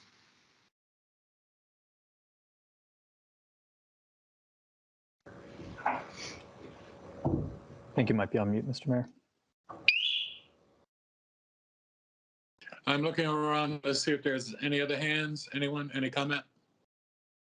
Yeah, I'll just add one final thought on this real quick. My understanding from staff is that currently our approach to the pandemic with respect to city employees is that they're only staying home if they are symptomatic, right, for more serious illness. Is that correct? It's more complicated, and I'd have to get there's this really specific breakdown that Lee laid out that's in line with what the CDC's policy is in the county. But if somebody's identified themselves as symptoms, well, we want them to stay home and get tested. And then if they're a vaccinated person, there's a certain rule. If they're unvaccinated, there's a rule, there's a standard, and we're just following that. And I can forward it to you all if Lee didn't already do so. You don't have to remember those specific points, do you, Dan? Yeah, I'd certainly welcome that. No, I mean, it's really complicated. The whole thing's gotten complicated because of the whole vaccinated versus not. But we're lining up with that.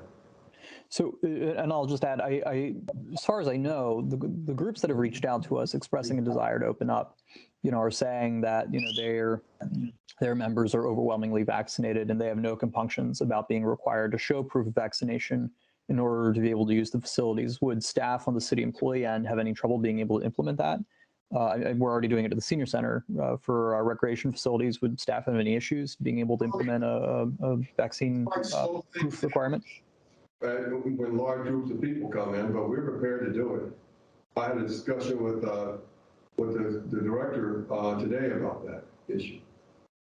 When the swirling maelstrom of, elected officials being called and pressured to open by the hockey guys, and came to me, and my position was to her that, yes, I mean, as we look at this whole thing, the last thing I want to do is close anything down, because, I'm vaccinated and boosted, and I don't want to be limited myself. However, I could not overlook this infection rate, which is extraordinary for some reason, more so here. But my intent is to, if we ride this out or whatever, and whatever you all allow, and then, we'll be ready on the 18th or Monday or whatever to say, okay, show me your vaccination card or you can't come in.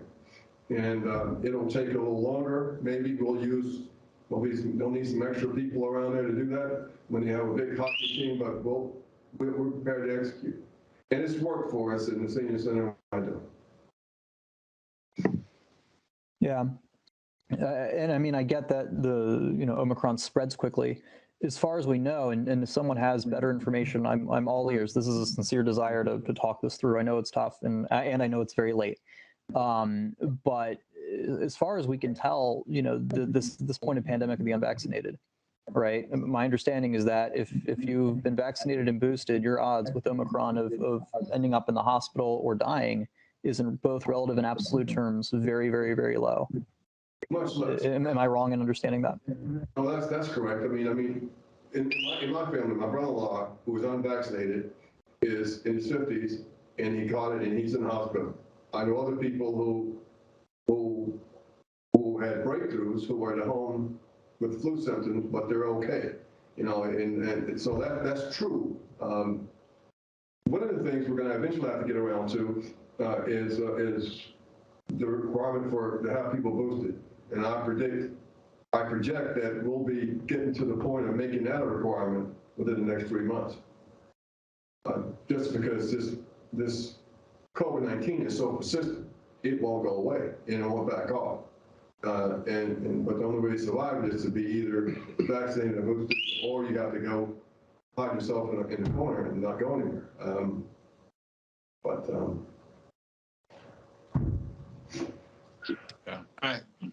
I again would just urge my colleagues that we just be prudent and be a little more patient and waiting through this. Having talked to several members from the medical community about this, and their recommendation is for us not to, because it is so.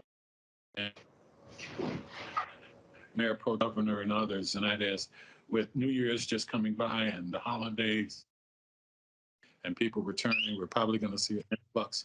I think we just be patient and just take a look and wait and see and do our part to try and slow down the spread as much as we can and not put people in a position of where unknowingly they may be spreading it to themselves or, like I said, to city staff, and more importantly, to the younger individuals who can't be vaccinated. Because those players probably have siblings or parents and they'll go home, and there's that Omicron variant is so, and we've got the underlying problem now of the flu season hitting us. And so the testing sites are overwhelmed. We know that it's so hard to get kits. So again, I just hope that we can be a little more patient, prudent, but I do absolutely understand the position of my colleagues of open. Hearing and recognize the validity of different perspectives on this, I would like to make a motion. If there's support, great. If there's not, that's okay too. We're in the stage of the pandemic where I think this is the kind of thing that everyone's kind of trying to figure out and settle in good faith. I would like to make a motion that we reopen city facilities. I would say starting this Friday, the 7th, with proof of vaccination requirements. Obviously following all the county's guidelines vis-a-vis masks, but that we reopen those facilities starting on Friday. I would also like to include in the motion, if this has to be separate, that's fine too, a request that if it's not a question of following county rules, but merely county or CDC guidelines, that future reopening decisions involve a council poll or be brought up at council meetings, whichever is necessary by law, rather than purely being made at staff level. Does that clock? Do I need to separate those motions, restate any of that? Councilman, could I make a friendly amendment? Please. Do you mind making it actually the Monday the 10th? Just because, again, I feel comfortable seeing what happens on Friday. Prediction is that cases are going to go up. We're going to be in the state of probably different. But if we're not, things are great. I think Monday is a reasonable time to that'll be my own. I totally hear you. Let's do Friday first and then see where we are.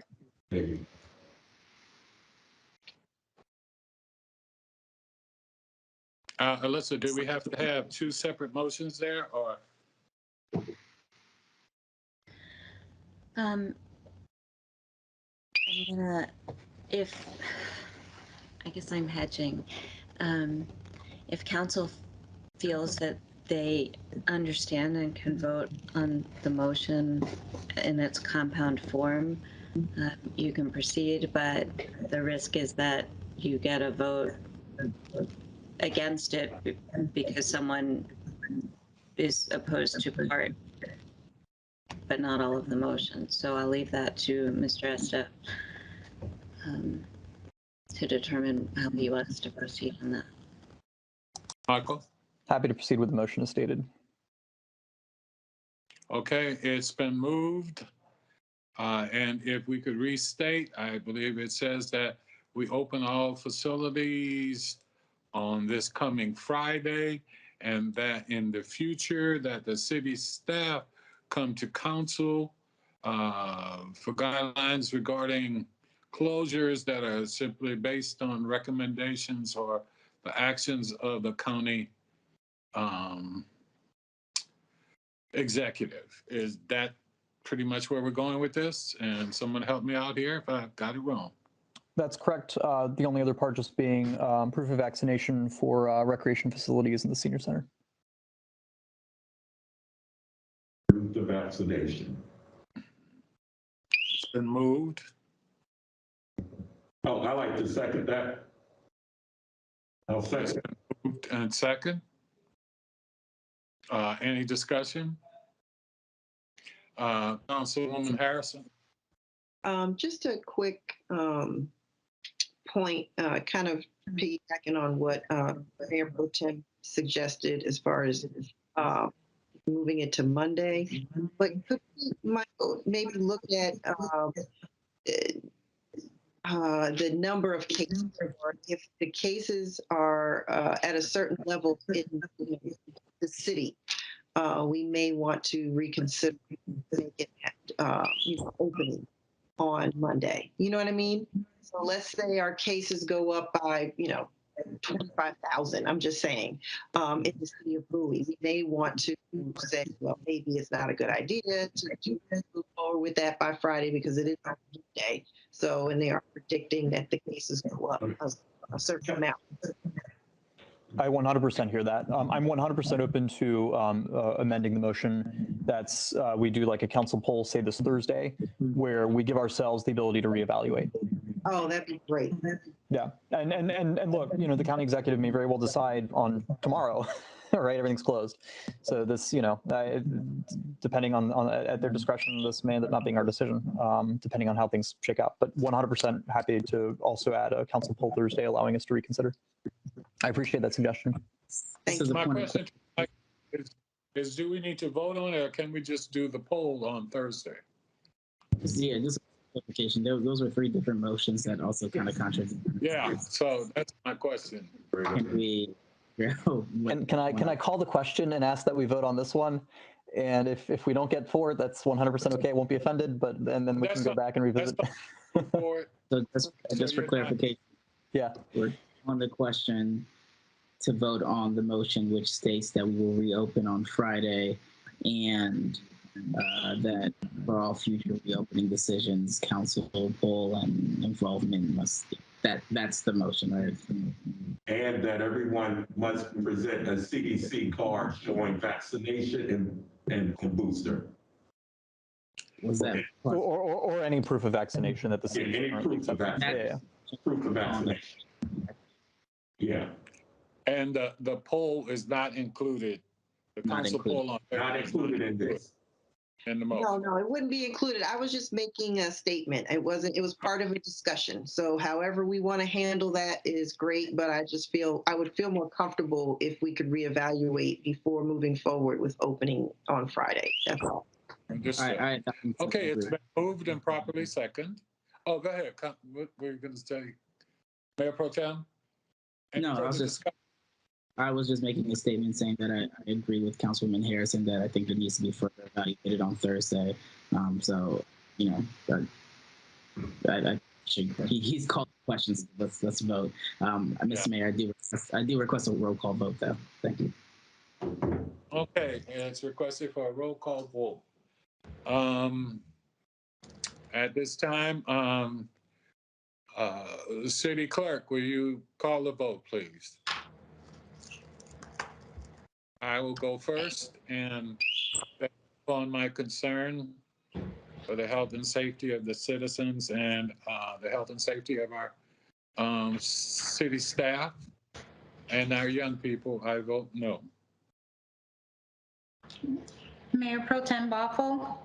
No. Councilmember Gardner? Yes. Councilmember Harrison? Yes. Councilmember Esteve? Aye. Councilmember Wolfley? Aye. Councilmember Ndebumalu?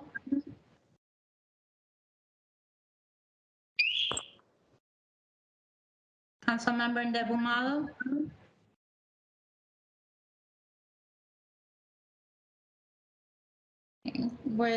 Without her vote, we have 4-2, Mayor.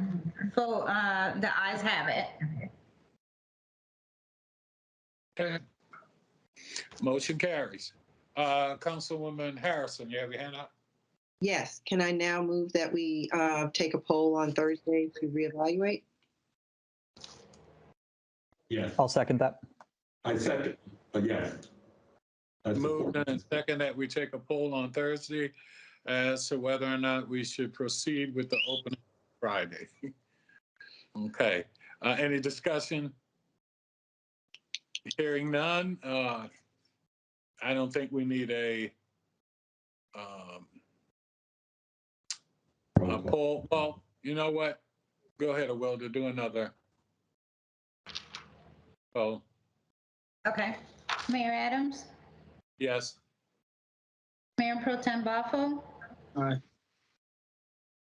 Councilmember Gardner? Yes. Councilmember Harrison? Aye. Councilmember Esteve? Aye. Councilmember Wolfley? Aye. Councilmember Ndebumalu?